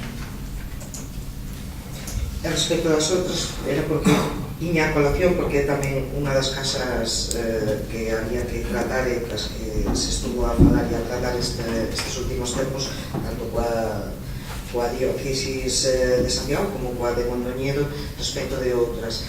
Hai algún proxecto máis que xa se falou, pero todavía non hai nada cerrado ao respecto. Hai posto de manifesto unha intención por parte do Concello de adquirir esas casas rectorais para poñelas a disposición tamén dos veciños e veciñas. En alguna incluso se está a baraxar algún proxecto moito máis importante para tratar de facer algún tipo de vivenda, acondicionar para a vivenda, para que poder conseguir asentamento poboacional no rural, pero como digo, é un proxecto moito máis ambicioso, algo que todavía está por desarrollar e que se continuamos nas labores de goberno, pois será un dos proxectos que trataremos de sacar adiante. Alguna pregunta máis? E os problemas da auga quente na piscina? Pois eso non te podo contestar, non está Chicho si que comentamos, desconocía que había problemas nese... Houve unos días, pero creo que están solucionados. Houve que acometer alguna reforma, unha reparación, porque foi unha bomba, un acumulador que se estropeara, e penso que están solventados. No primeiro non que houver ningún outro problema. Si, xuntas. Tres cousiñas rápidas. Primeiro, máis sempre todos os pelos, a crítica ao señor alcalde por non perseguir a Corporación das Pontes, que para iso foi designado. E despois dúas suxerencias. Unha, que a ver se un día poderíamos contratar para cada un de nós unha silla de rodas e andar polo povo ca silla de rodas. E tamén arreglar esta rampa, facela moito máis lixeira, porque o compañeiro ten forza nos brazos, porque outras persoas non ten tanta. A veces pensamos máis porque que anden en silla de rodas sempre son os demais, non somos os que non necesitamos. E a terceira suxerencia, todas as axudas que serán as asociacións de vecinos que teñen locales, é que igual é que teñen suxerencia cara aos estatutos, porque cando están libres, se un veciño da rúa de Cabanas, por exemplo, quere usar como comunión ou como festa un local, se non é socio non ten acceso. Entonces, facer suxerencias, porque as asociacións distintas do povo teñen axudas do Concello de todos os vecinos. Por tanto, que a veces a caseta do polvo está ocupada e problemas. Entonces, cando vas pedir unha asociación para un tema, é que se non é socio non se deixa. Entonces é un problema porque resulta que todas as asociacións se aproveitan das axudas do Concello. Por tanto, todos pagamos impostos e todos temos, porque se tú a deixas e está libre, porque non vas deixar, se depois se recolle, se deixa libre. Cal é o problema?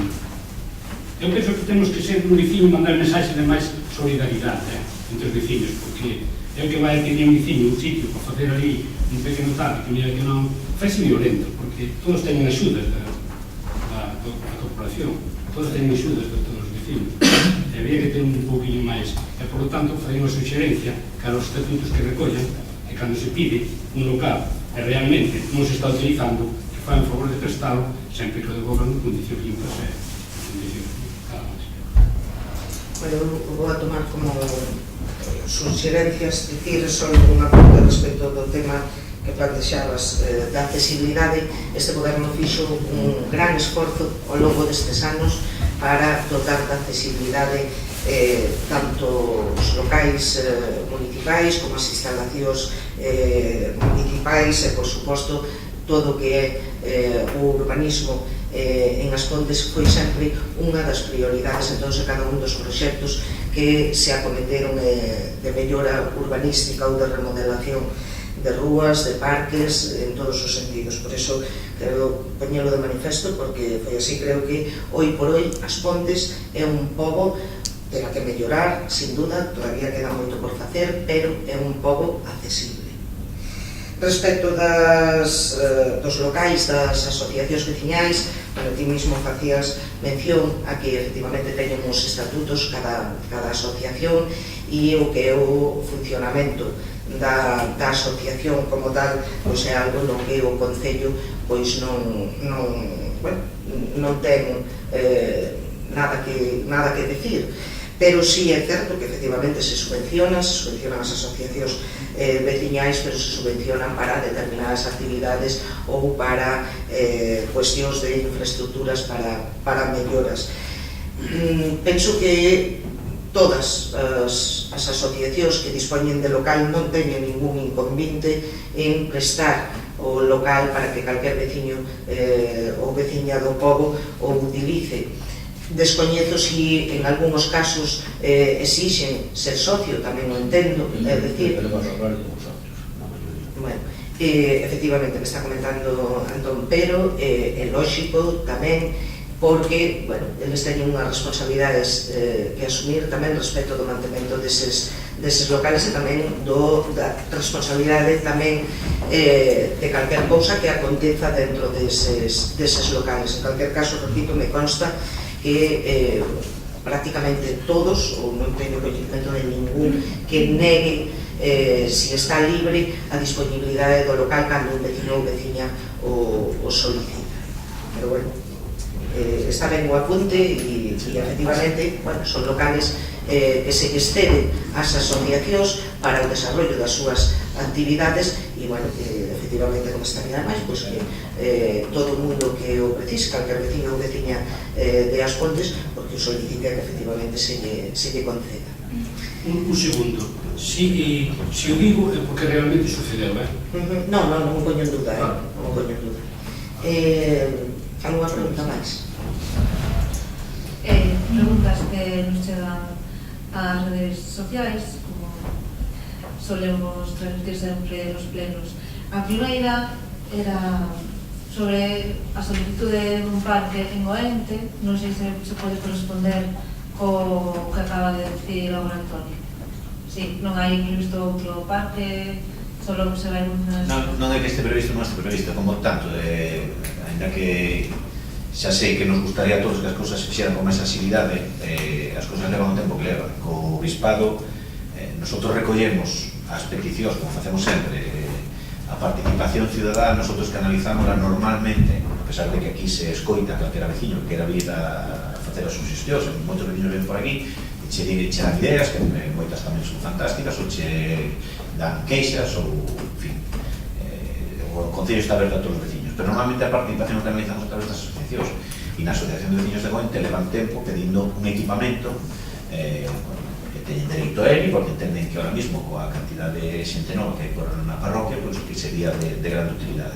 E entonces nos suxeriron eles mesmos a parcela da Casa do Cura, porque ten unha parcela que está moi ben situada, bastante chara, e encima ten unha casa que rehabilitándola, pois, a pesar de que os veciños de Goente contan un local para a asociación de veciños, pois ali nesa mesma parcela pois contarían con un local para nos meses de inverno, pois que os rapaces ou a xuventude poden estar ali pois facendo os deberes ou lendo un libro ou utilizando internet, o que lles pareza a eles.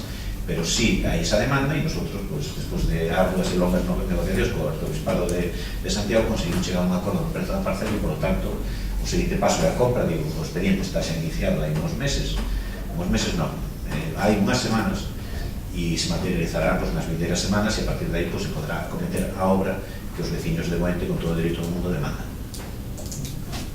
Bueno, referíame máis a un parque ou un parque infantil. Pois estamos falando do mesmo.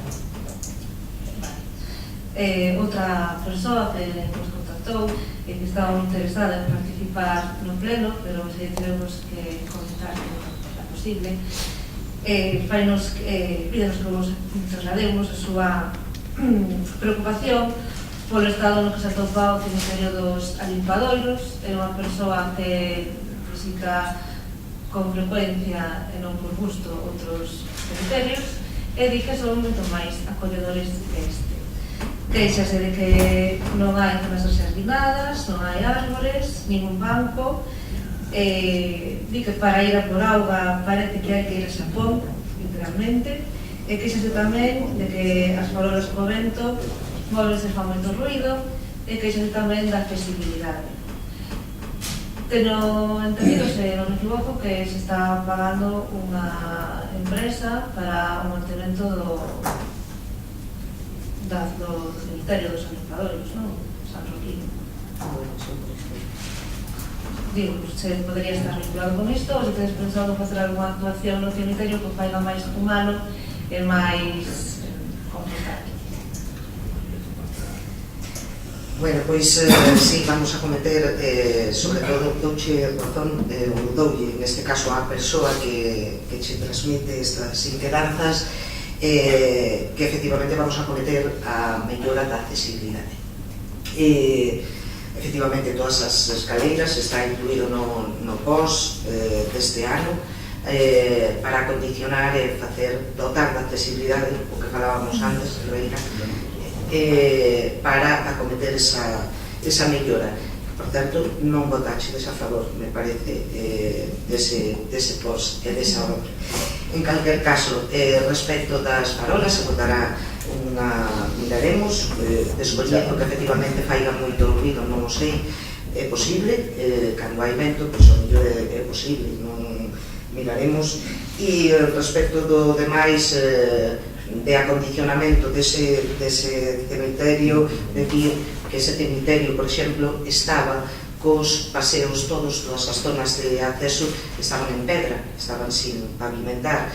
Este Concello pavimentou nas todas precisamente para que foran máis accesibles, precisamente para que foran máis cómodas para todos, non? Miraremos o tema dos bancos, se é posible, pois se colocará algún banco, ese non é ningún problema. O problema que víamos ou considerábamos máis importante no cemiterio era, primeiro, os paseos todos, que se acondicionaron, e segundo, accesibilidade por toda esa zona de escaleiras que ten, e está incluído, como digo, no POS, e se vai a acometer para que sea moito máis fácil, moito máis accesible. Sí, en relación xa en temas de educación, era obrigatorio, xa falamos máis veces neste pleno, era obrigatorio convocar un consello escolar municipal a principio do curso e outro a finais de curso. Estamos xa a finais de curso e de principio de curso está sin convocar.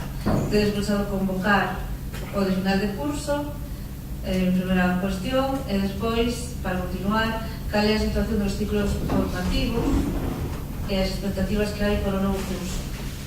Se habrá ciclos novos, se prevé que hai algo suficiente para este ano, se está facendo publicidade. Ben, é certo que o Consello Escolar Municipal ten unhas reunións pertinentes. Tamén é certo que en todos os consellos escolares de cada centro hai representantes municipais aos cais se trasladan as inquedanzas que cada centro teña no seu momento, e farase o Consello Escolar Municipal de final de curso. En canto ao estado dos ciclos de FP, síguese avanzando nos ciclos de FP dual. Houve unha reclamación tamén para facer FP básica de automoción que se instala tamén para este ano. O casco da UZ acaba de incorporarse ahora recientemente a un plan que saca o Consello de Educación, no cual se integra unha serie de centros dentro dunha rede de FP dual que queren implantar próximamente, co cual nomearon unha persoa como coordinador dentro do equipo directivo para agilizar esas formacións. Esa persona en concreto xa mantivo varias reunións conmigo nestes últimos tempos, e estamos avanzando nelo. En canto da FP dual, que era o máis que estamos aí traballando nel, hai constituído un grupo de traballo que estamos traballando no desarrollo do currículo formativo, ou por reunións, estamos en reunións cada 15 días na Consellería, na cual están conformadas por profesorado especialista na materia, máis traballadores especialistas da empresa, para tratar de sacar o variante a maior agilidade posible, pero eso se está. Neso de FP dual, que cursos serían? Como, perdón? Neso da FP dual que acabas de falar, que cursos Ahora que se está baraxando por parte da persona esta coordinadora, está facendo contactos para establecer o de soldadura e calderería, e tamén o de atención sociosanitaria, que está facendo os contactos pertinentes cas empresas para poder levar a cabo eses dous ciclos nas portas. Vale. A Asociación de Informáticos Amigos solicitara en tempo un local, reunimos varias veces con eles, non sabemos se xa hai acordo para ese local ou non. Mira, coa Asociación Informática Amigos, a última xuntanza que se mantivo con eles, mantivena eu, con dous representantes, me parece, dous representantes de amigos, e o que se les dixo foi, primeiro, local que cubra as necesidades que eles teñen. O Concello non ten ningún local desas características e, polo tanto, directamente o Concello non lle pode facilitar.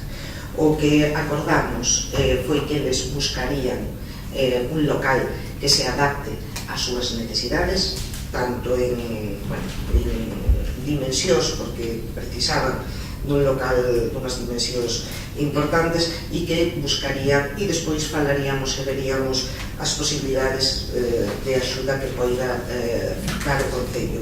Si que, mentras tanto, non teñen un local das características que precisan, deses metros cuadrados, que son, creo que recordar que precisaban de moitos metros cuadrados, o que sí, para facilitarles un pouco a súa labor, o seu traballo e tal, sobre todo para guardar material e demais, estamos a baraxar a posibilidade de que teñan a súa disposición non un local, pero sí un espacio na propia estación de autobuses, no edificio administrativo, para que poidan guardar material en tanto non atopan ou non encontran un local que reúna as características que precisan. Mais? Sí. Facendo xa un repaso a toda esta legislatura de actuacións que se están levando a cabo. O proxecto de variante que está para construirse por bono das obras de Endesa, sabedes algo? En que estado se atopa? Está iniciado, se levantaron as actas previas, me parece que xa se procede a ocupación dos terreos, desbrozaron o terreo e está en marcha, está xudicada, están as cartelerías postas e está en marcha. Xa digo, é unha obra que ten resulta tamén, nosotros está en obra que fai no Concello das Pontes e Xunta de Galicia. Xa, pero estaba previsto, está rematada. Está rematada? No, digo, que estaba previsto que se rematara agora por estas datas, que está sin rematar. No, tío, é un ano de prazo. Me parece que te está un ano de prazo. Non sei onde liches Hai un ano, pola feira do Obrero, me parece, saiu unha nota da Xunta dicindo que se iban a comenzar as obras xa, e que iban a estar dedicadas, pois eso, un plazo de 6-7 meses. Vai máis tempo, pregunto se sabedes algo, se avanzou, porque as obras están sin facer. Era do 2020 o que se ponía de plan. En calquera caso, estás falando de preguntas que non deberías facer aquí, terías que trasladarlas aos teus compañeros no Congreso, no Parlamento de Galicia, porque é unha obra, repito, unha obra da Xunta na que o Concello tuvo arte e parte a hora de exigir á Administración Autonómica paseos peonís, paseos ciclistas, aparcamento disuasorio, é dicir, nosotros influimos nese proxecto para melloralo en beneficio dos veciños das Pontes. Pero a adxudicación do proxecto foi a finales do brao, por lo tanto, dificilmente casa eso co que estás dicindo. As obras empezaron, a adxudicación e inicio das obras, desbroce, ocupación de terreos, en decembro do ano pasado. Tuveron un retraso, por lo que me comunican a mí, co tema do plan de seguridade, a ocupación dos terreos e expropiación fíxose nestas rodas de plenos, haberá 15 días, por lo tanto non me caga, digamos, o que estás dicindo ti ou que a Xunta di, pero en todo caso lle terás que preguntar a Xunta nestes rodas de plenos co que ti estás dicindo. Pero bueno, o que este Concello sabe, o que este Concello fixo foi participar no período de consultas sobre o proxecto, milloralo, porque todo isto que te acabo de decir, sendas peonís e ciclistas por as ambas marxes do río, conexión co lago e aparcamento disuasorio non figuraron no proxecto, e por tanto eso si foi gracias á xestión do goberno local. A partir de aí xa che digo un proxecto da Xunta, e esas preguntas que estás trasladando aquí nos deberían facer os teus compañeros no Parlamento de Santiago. No, pero está ben, porque saberlo, porque non sabía que estaban, pues, fai esas semanas, acabamos de decir, o procedimento de expropiación. Por lo tanto, estamos en esa fase ainda. Sí, pero repito, está facendo unhas preguntas neste salón de plenos ao equipo de goberno sobre un proxecto no que xa che expliquei cal foi a capacidade de xestión do equipo de goberno, pero que nin nin o Ayuntamiento xestiona ese proxecto, nin o adxudica, nin nada. É dicir, está ben que te intereses, se traslado a información previa que xa se trasladou aquí neste salón de plenos, e o resto, pois, non é, digamos, creo que non é este o foro de facer esa pregunta, porque nosotros non gestionamos ese proxecto, nin adxudicamos, nin facemos a obra. Vale, pero os vecinos están tendo dereito a saber en que punto está isto, que os interesa. Eu, María, alegro-me de que te intereses, que preguntes, máis alá do que di Toni, de que non podemos contestar a esas preguntas, pero sí que me alegro que mostres interés por esa carretera, por esa variante, porque recordo que na comisión informativa que se fixera cando queríamos que se levara a cabo esa obra, recordo a presencia do BNG tamén, que todos coincidíamos en que había que tirar para adiante con ese proxecto, melloralo na medida do posible. Recordo que no teu grupo ti concretamente dixeche que non era necesaria, que xa tiñamos a carretera pola casilla, así que alégrome de que agora si mostres interés por ese proxecto e si dentro do teu grupo se preocupen porque ese proxecto saia adiante ca maior brevedade posible. Quero puntualizar que non era de sabios rectificar. rectificar. Non era do meu grupo, que era unha opinión personal miña, e de feito levamos todo este tempo sin outra estrada utilizando para a casilla. Eu non sei se era unha opinión personal túa. E dixino claro aquel día na que la Bueno, en calquer caso, ti ali estabas como portavoz do teu grupo. Eu non sei se era unha opinión personal túa. Alégrome tamén, entonces, que o aclares, porque, efectivamente, se comentou e tú mostrache esa opinión de que non era necesaria esa variante, que xa nos chegaba ca carretera que tiñamos pola casilla. Eu creo que sí que é necesaria, e esperamos que vaya todo desarrollándose no menor tempo posible e que poidamos ter outra vez marcha ese acceso, que eu tamén é unha opinión personal, pero creo que o que vai a facer é mellorar con moito o acceso ás pontes. Mais preguntas? Sí. Fai tempo tamén presentamos o registro, despois preguntamos no pleno para que se retire a simbología franquista de determinados edificios das pontes.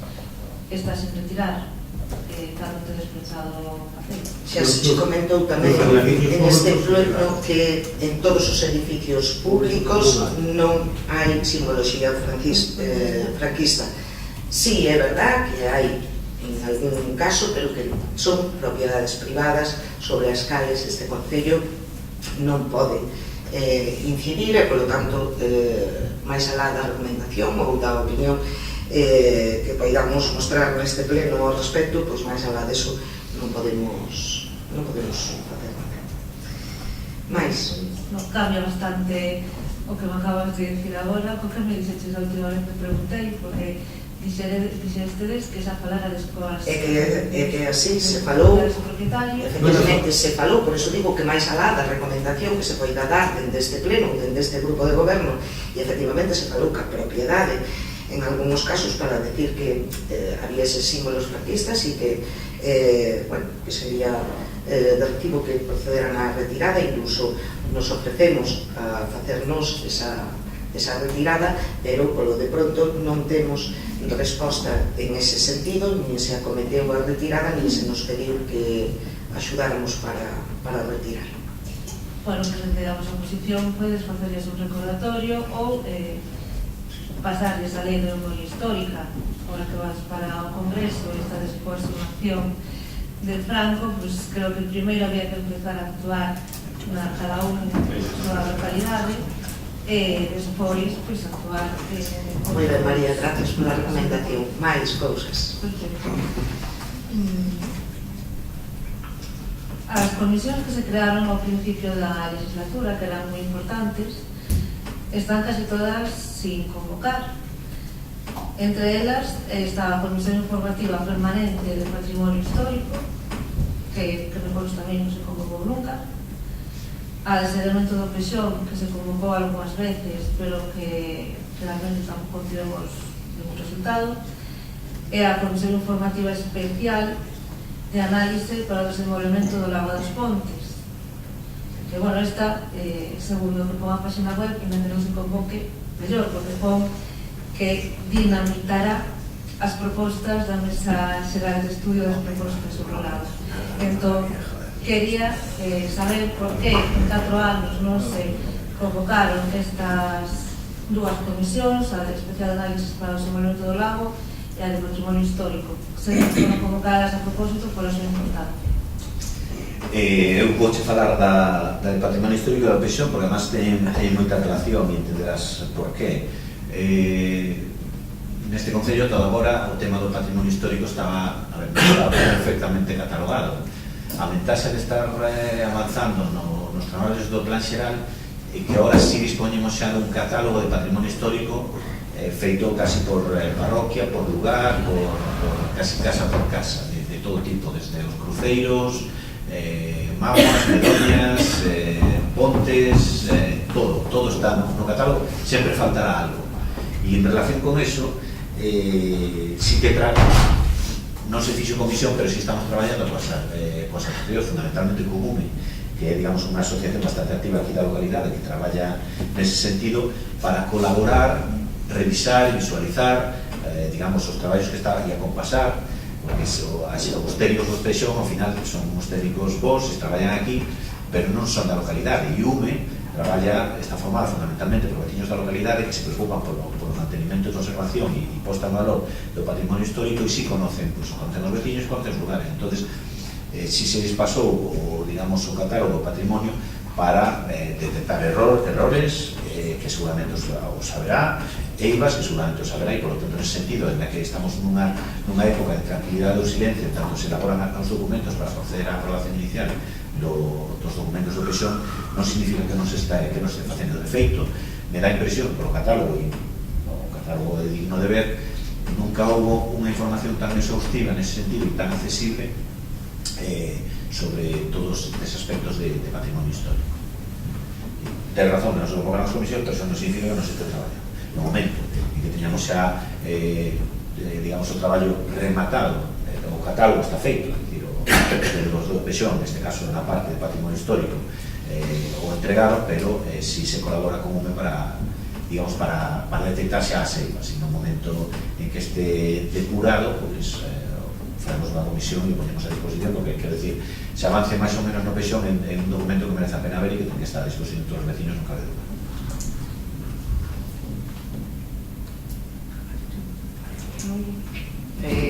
Sobre o lago, pois nada, sabes que os terrenos do lago nun principio non era propiedade municipal, o cal pois non nos permitía realizar inversións con fondos públicos naquela zona, e bueno, unha vez que esa situación revertiu, pois as primeiras actuacións que se fixeron van a ser a colocación evidentemente de baños, de duchas e de auga, e a partir de aí, pois obviamente a partir da hora no que xa se poden acometer inversións de fondos públicos, pois se convocarán as comisións pertinentes xa para de cara a esta próxima legislatura que lle toque, ojalá para levar a cabo ese proxecto de desenvolvemento do lago.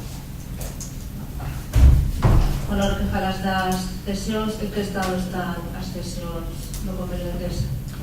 Como están as cesións? Pois, se non me equivoco, a última creo que penso que está materializado, pero non teño na cabeza. Se me equivoco, se pido as disculpas, pero penso que o último que se nos cedeu xa foi o terreno donde está a Rotopala. É o último que se nos cedeu. Me consta tamén que se concedeu licencia Endesa para facer o vallado de seguridade desde o Parque de Carbóns de Sá hasta o Parque de Carbóns da Central, no momento que ese valado de seguridade este feito, porque sabedes que agora, digamos, a senda da memoria, o perímetro chega hasta Sá e despois se corta. E a idea do Concello, e bueno, que nos gustaría a todos é poder facer a volta completa. E a volta completa non se podía facer porque hai unha instalación industrial aí, que sabedes que é unha cita que transporta o carbón desde Sá hasta a Central, e que, claro, se se permitía o acceso público, pues sempre pode haber un accidente ou alguén que se despiste e teña algún problema. Entonces, por seguridade se está cometendo o vallado desa instalación industrial no momento que este culminada, que estaba xa bastante avanzado, si se poderá abrir o perímetro total. Quedaría tamén por ceder, pero é unha unha cuestión inminente, porque precisamente para tratar de rematar todos os flecos que quedaban, como que che falaba antes do tema do hospitalillo, Rotopala e todo isto, digamos, os 4 ou 5 flecos que nos quedan, queremos pechar digamos, que quede todo xa rematado. Que quedarían na práctica as estacións de uso, que deben ser o antigo cementerio de Espiñaredo e o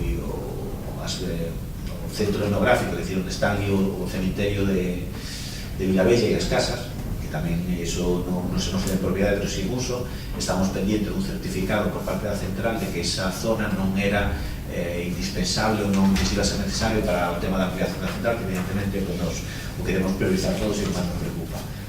Entón, nun solo acto, nas vindeiras semanas, deberíamos, ou nas vindeiras semanas, ou se pode ser mañá mellor, pero dudo que sea mañá, pero bueno, nas vindeiras semanas, como che decía antes, igual que no tema do contrato de alugueiro con opción a venta do hospitalillo, no mismo análisis que fixo a secretaria iba toda a documentación, a cesión do tema de Porto Roido coas naves,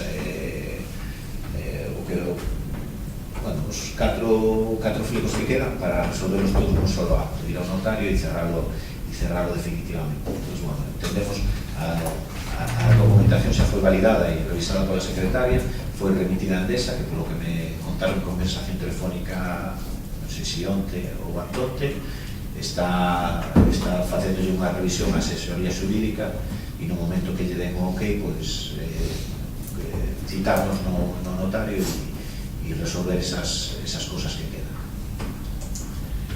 Ben, entón estaría xa, como isto que queda, xa estaría todo cedido.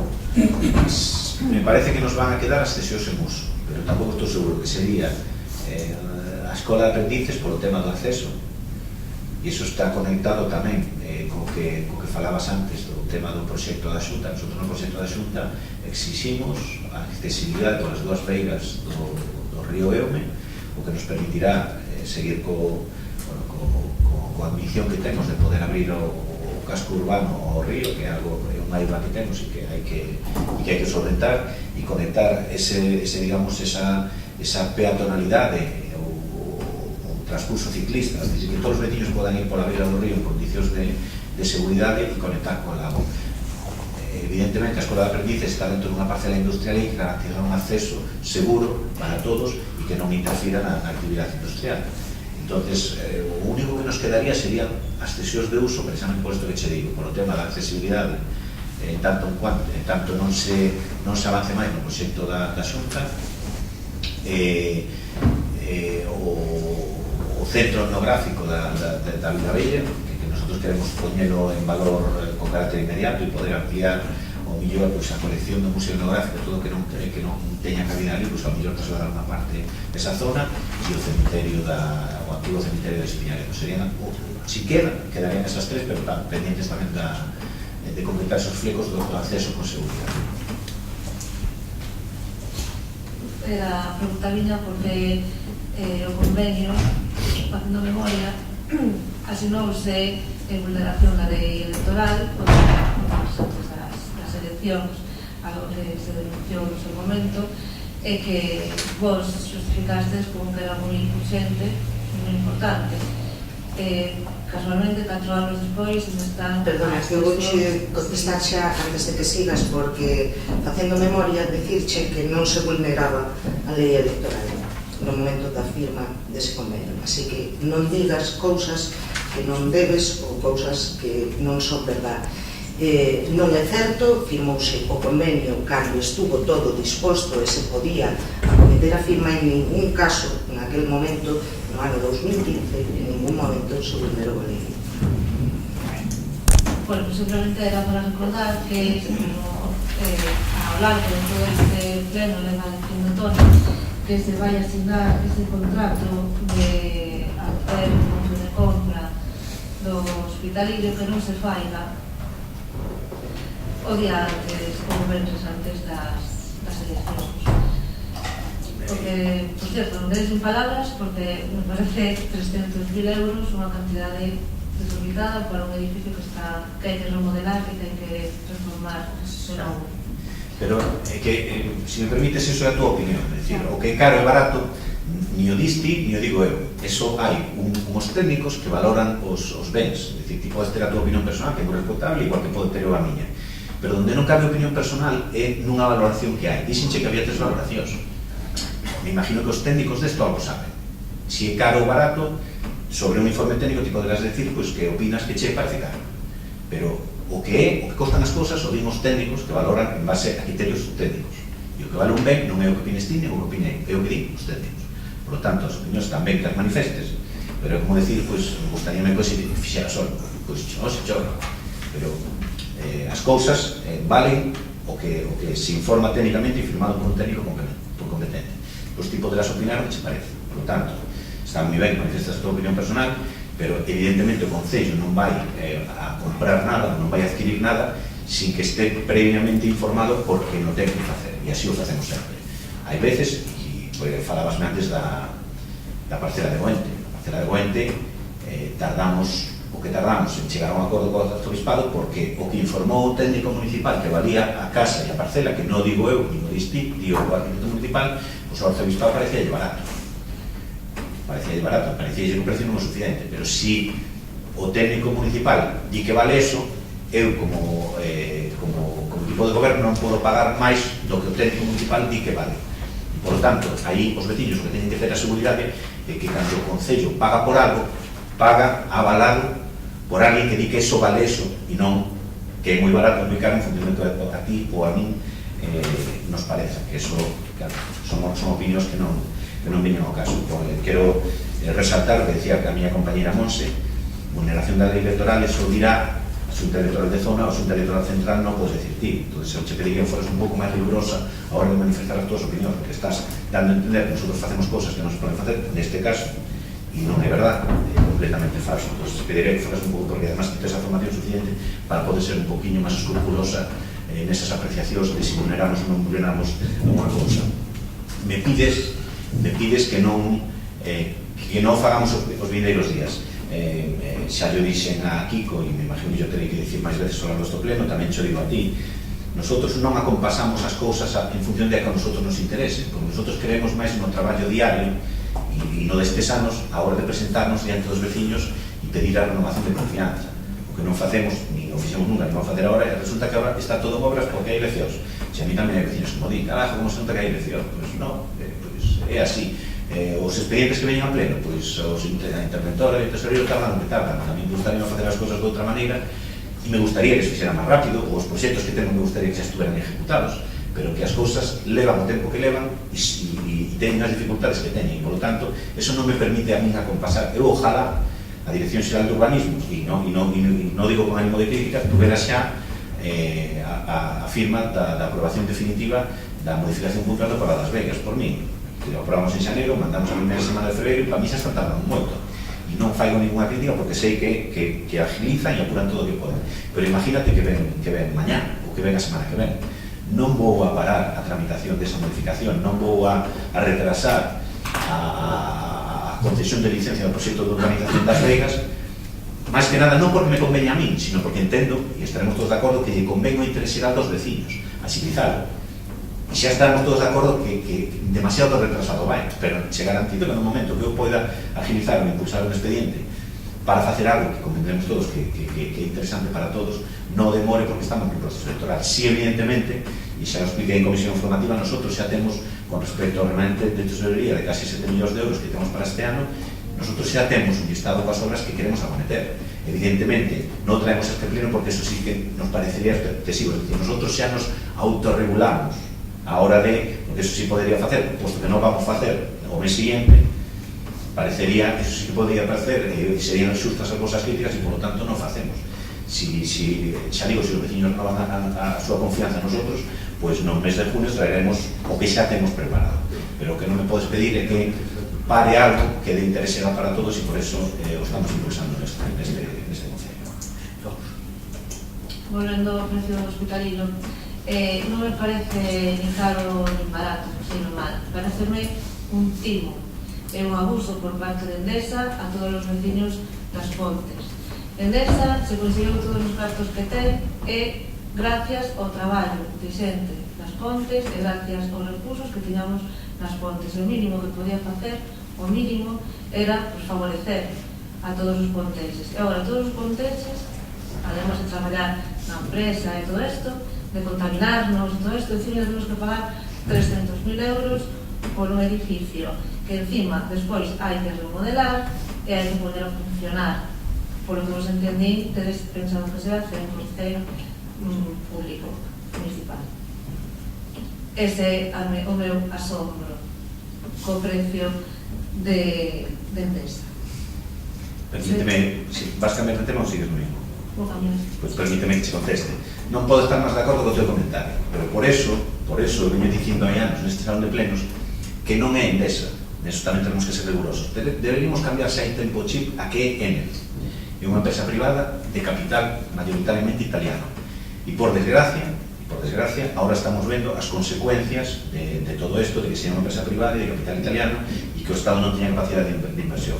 O discurso do fastidio, que ese sentimento que temos todos aquí neste concello de que se nos debe algo ou de que nos están quitando algo, non podo compartir máis, pero eu que levo anos negociando con Enel e cos diferentes departamentos de Enel, xa hai moito tempo que me di conta de que aquí, se queres algo, hai que pasar por caixa, e se non, deixalo. É dicir, non hai capacidade de apelar a eso que ti dis, que además é algo que é moi arraigado neste povo, que é o tema sentimental. Hai moitos anos a Endesa se pedía algo e Endesa daba. Agora eso cambiou. Enel non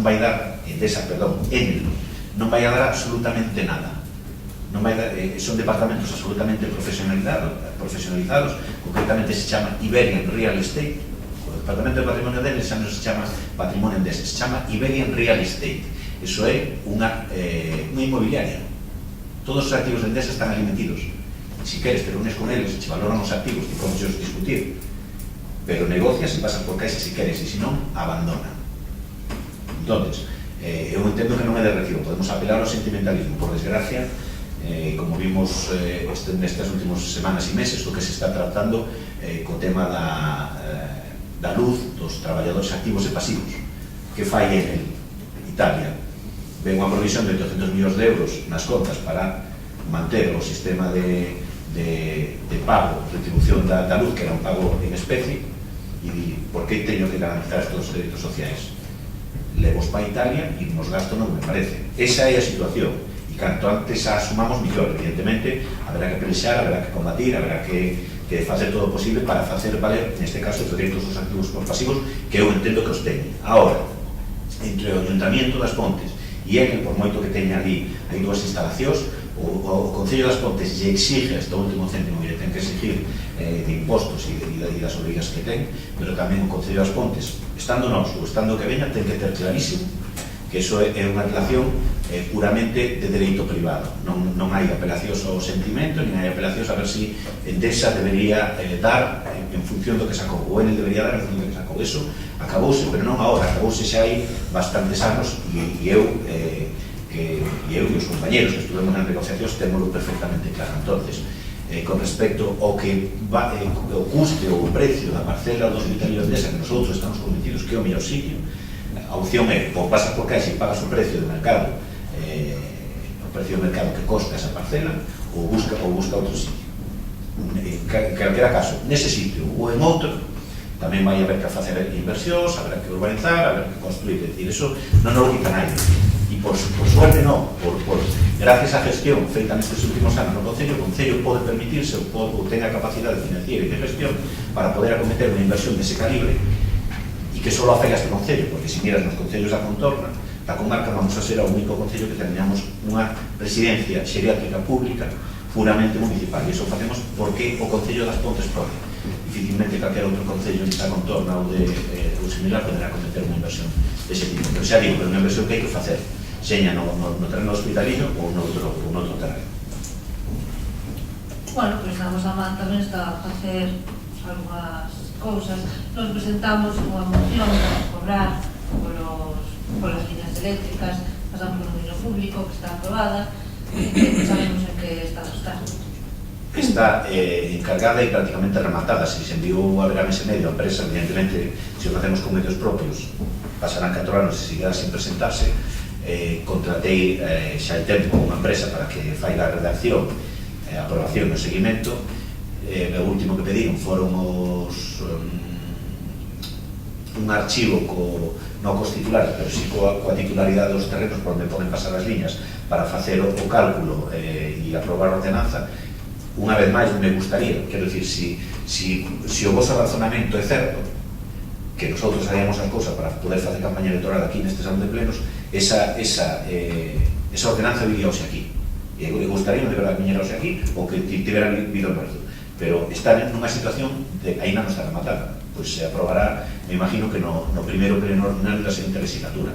Por lo tanto, ojalá pudiéramos ser máis rápidos e ojalá, quero dicir, para poñernos medallitas nos vería estupendo, pero non é posible e simplemente os traslado de información que é a realidade do que hai.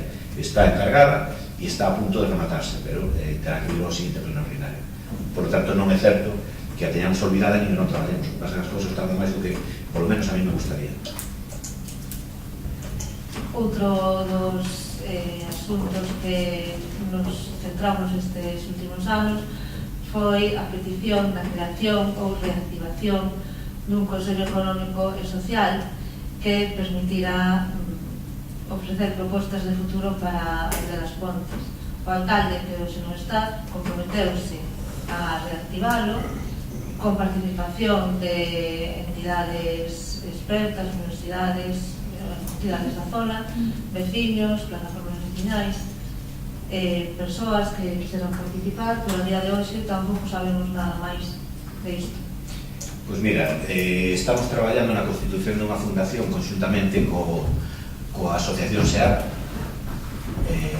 Outra cousa máis que me gustaría ver, se puidera compasar todo, hoxe estaríamos aprobando aquí os estatutos dunha fundación, pero me temo que quedará tamén para a próxima legislatura. Me temo non, que eu vou quedar para a próxima legislatura. Primeiro, xa traslado a información, por que vamos a constituir unha fundación? Porque así resolvemos un problema, longo problema, que temos que ten un concello e que ten esa asociación, que presta unha labor fantástica, que hai unha construcción, digamos, dun centro de dinamización empresarial nun terreno que é do concello. Como ti ben sabes, o construído en San Gallego, sabes que o Código Civil é taxativo. Entón, vamos a constituir unha asociación que non, digamos, que na que o capital vai ser aportado o terreo, o capital da fundación será o terreo que aporta o concello e se hará aportado o edificio, o capital da fundación será terreno e edificio, e o día de que si esa fundación desaparece, pues revertirá no concello como non pode ser de outra maneira. O que temos claro, todas as partes, é que isto solo se vai a poder facer e solo vai a funcionar se puxamos todos, é dicir, se máis alá de resolver este problema, que é un problema, constituímos unha fundación neste caso. Noutras ocasións se falou de Consello Económico e Social se todos se puxamos na mesma dirección, e o compromiso que temos todas as partes para impulsar isto é, evidentemente non chegamos a tempo como tantas outras cosas, pero sí vamos, antes de facer nada, faremos reunións nas que estemos todos os grupos aquí sentados e teñamos claro cales son os fins ou deben ser os fins desa fundación, que é, digamos, poñer os alicerces para garantir o futuro de emprego, de industria para as Pontes, e será que é unha fundación que traballe, que teña unha certa capacidade de maniobra e que traballe con tenga unha certa capacidade de movimento e agilidade para traballar máis alá do que son os tempos políticos, que por desgracia nos podemos ver, en moitos casos, todas as tramitacións políticas e discusións administrativas levan máis tempo do que nos gustaría. Por lo tanto, é a información que os adiante, que nos vindeiros meses este aquí, pois é un proxecto que eu entendo que é interesante e que deberíamos asumir entre todos. Sí, sería un proxecto moi necesario, ademais.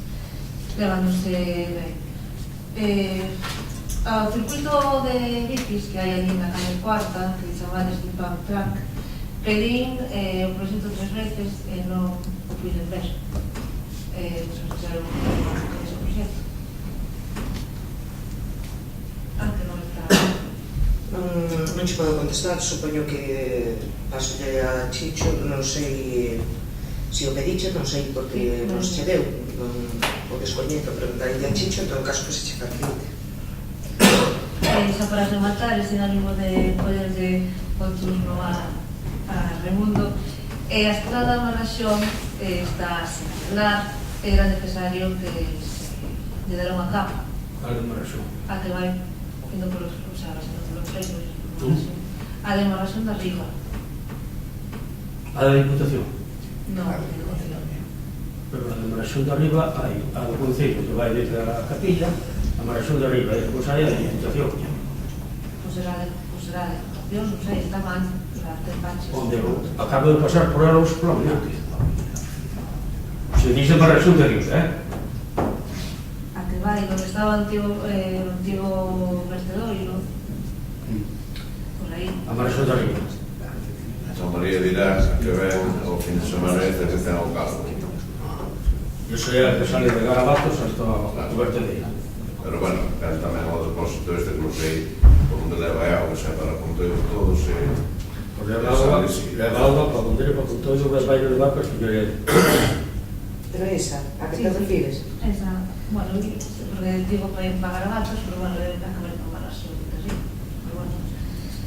Nada, moi ben, gracias por as contestacións, sabéis que é todo maravilloso, que tedes todo previsto, moita sorte. Eu que solamente vos digo que faigades un pouco de autocrítica, porque se ben é certo que con todo o orzamento que se gasta neste concello, que acaba de decir ahora 18 millones de euros, 6 en remanente, pois que igual se podían facer outras cousas, porque o certo é que a xente non é máis que dar unha volta, os comercios están pechados e a xente non está no pueblo, e a xente non ten traballo neste pueblo, así que pídavos que vos esforcedes, que faigades autocrítica e que vos preocupedes realmente polos vecinos das Pontes. Bueno, pola miña parte agradecerche a crítica, porque de feito a mí o que máis a min que me digan o que faigo ben non me sirve de nada. Eso, pues, xa un traballo para facer as cousas ben ou procurar facer as cousas ben. Eu agradezo moito máis as críticas, porque además entendo que as críticas aquí todo o que facemos de xeito constructivo e para tratar de mellorar. Por lo tanto, eu agradezo as críticas porque eso me sirve, ou nos sirve a todos, para ver as cousas que nas que non, ainda que se procuran facer as cousas ben, sempre todos cometemos erros e os vamos a ir cometendo, estemos nosotros, este que este aquí. E cando a crítica constructiva sempre nos é de agradecer, precisamente porque sirve para tratar de corregir erros e facer as cousas mellor. Entón, bueno, agradecerche as túas críticas, que sempre nos las tomamos de xeito constructivo, e estés aquí ou non estés aquí, sempre serás benvida, e as túas críticas as acolleremos con cariño e con ánimo de mellorar. Así que, pola miña parte, me imagino pola dos compañeros, gracias pola túa labor, María. Sí, colega. El presidente de Barro, Pois, a ver, é difícil quedarse a marxe do que acaba de ocurrir aquí neste pleno. Cando se pasa a información é difícil non entrar no tema dos 300.000 do hospitalillo, é difícil non entrar no de hasta que o lago foi público non podemos facer investimentos públicos.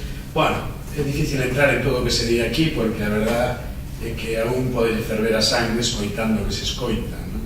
Pero, bueno, non somos conscientes, como BNG, de que hoxe é día 8 de maio e o día 26 de maio hai eleccións municipais. Por lo tanto, quedanos 15 días de legislatura donde moitas das actuacións que aquí se falaron non se van a poder desenvolver por parte do grupo de goberno, porque a legislación impide.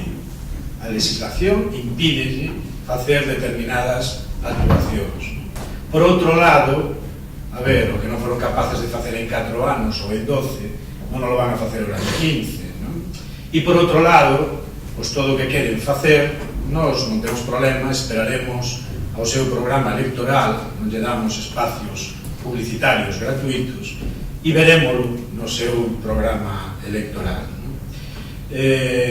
Antes de pasar a alguna proposta que sí queremos facer, pois aproveitar tamén a ocasión por parte do BNG para desexarles a todas aquelas compañeiras e compañeiros que non van a estar aquí na futura legislatura, polo motivo que sexan, pois desexarles sorte no seu camiño persoal, profesional ou incluso tamén político, non? Ainda que non concorde ca ideoloxía que nos defendemos, non?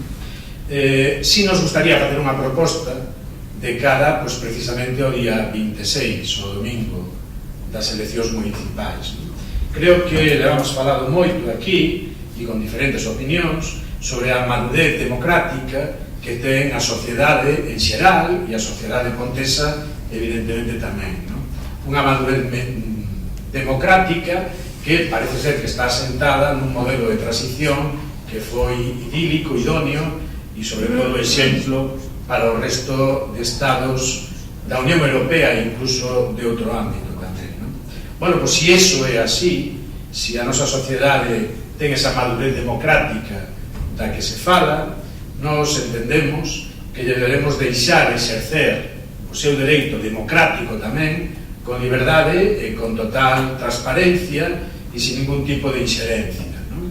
Por lo tanto, nós o que si quixéramos propoñer, aproveitando que aquí estamos representadas as 4 organizacións políticas que vamos a, o que temos presentado candidatura para o día 26, facervos a proposta que nos asumimos xa inmediatamente de deixar exercer o seu dereito a xente con total liberdade, non? E, polo tanto, pois, coller o compromiso por parte de todas as organizacións políticas que estamos aquí, nos vamos a presentar o día 26, pois de non nomear ningún tipo de representante para un control dunhas eleccións, dun proceso electoral que despois dos anos que se levan producindo debe de funcionar por si só, sin ningún problema. Por lo tanto, nós o que pediríamos tamén ao resto de organizacións políticas é que non se nomearan nin apoderadas nin interventoras. Entendemos que é unha forma de que o proceso sexa bastante máis transparente e bastante máis libre. E, por outro lado, pedirlle tamén ao Concello que volva ao sistema anterior, que era o de poñer non só as cabinas para coller as papeletas, sino tamén unhas mesas fora, onde as papeletas están ali á vista e quen queira as poda coller directamente dali sin necesidade de entrar nas cabinas, non? O cal, pois, entendemos que pode agilizar bastante o proceso. Gustaríanos, pois, escoitar cando menos a vosa opinión nese sentido. Bueno, pois estamos totalmente de acordo en que efectivamente o dereito ao voto ten que exercerse de maneira totalmente libre, pero en calquer caso non considero que o método de control que se establece, que é algo que se ven desarrollando en todas as eleccións respecto dos interventores e dos apoderados, pois consideramos que non é necesario evitarlo. Os interventores e os apoderados non fan ningún tipo de medida de presión nin impiden que se leve a cabo a votación de maneira totalmente libre e de maneira totalmente democrática, non? E, polo tanto, é unha figura que está contemplada dentro do noso réxime electoral e, polo tanto, non vexo a necesidade de non impoñelo ou de que non este. Polo tanto, neste caso, non vou a manifestar nada máis a favor nin en contra da túa proposta, senón que dende o noso grupo, xa falando do noso grupo, pois consideramos que non é necesario. Creo que se traballou sempre con total liberdade, respetando a máxima liberdade das persoas e o dereito das persoas na xornada de votación, tanto polos interventores dos grupos como polos interventores e apoderados dos outros.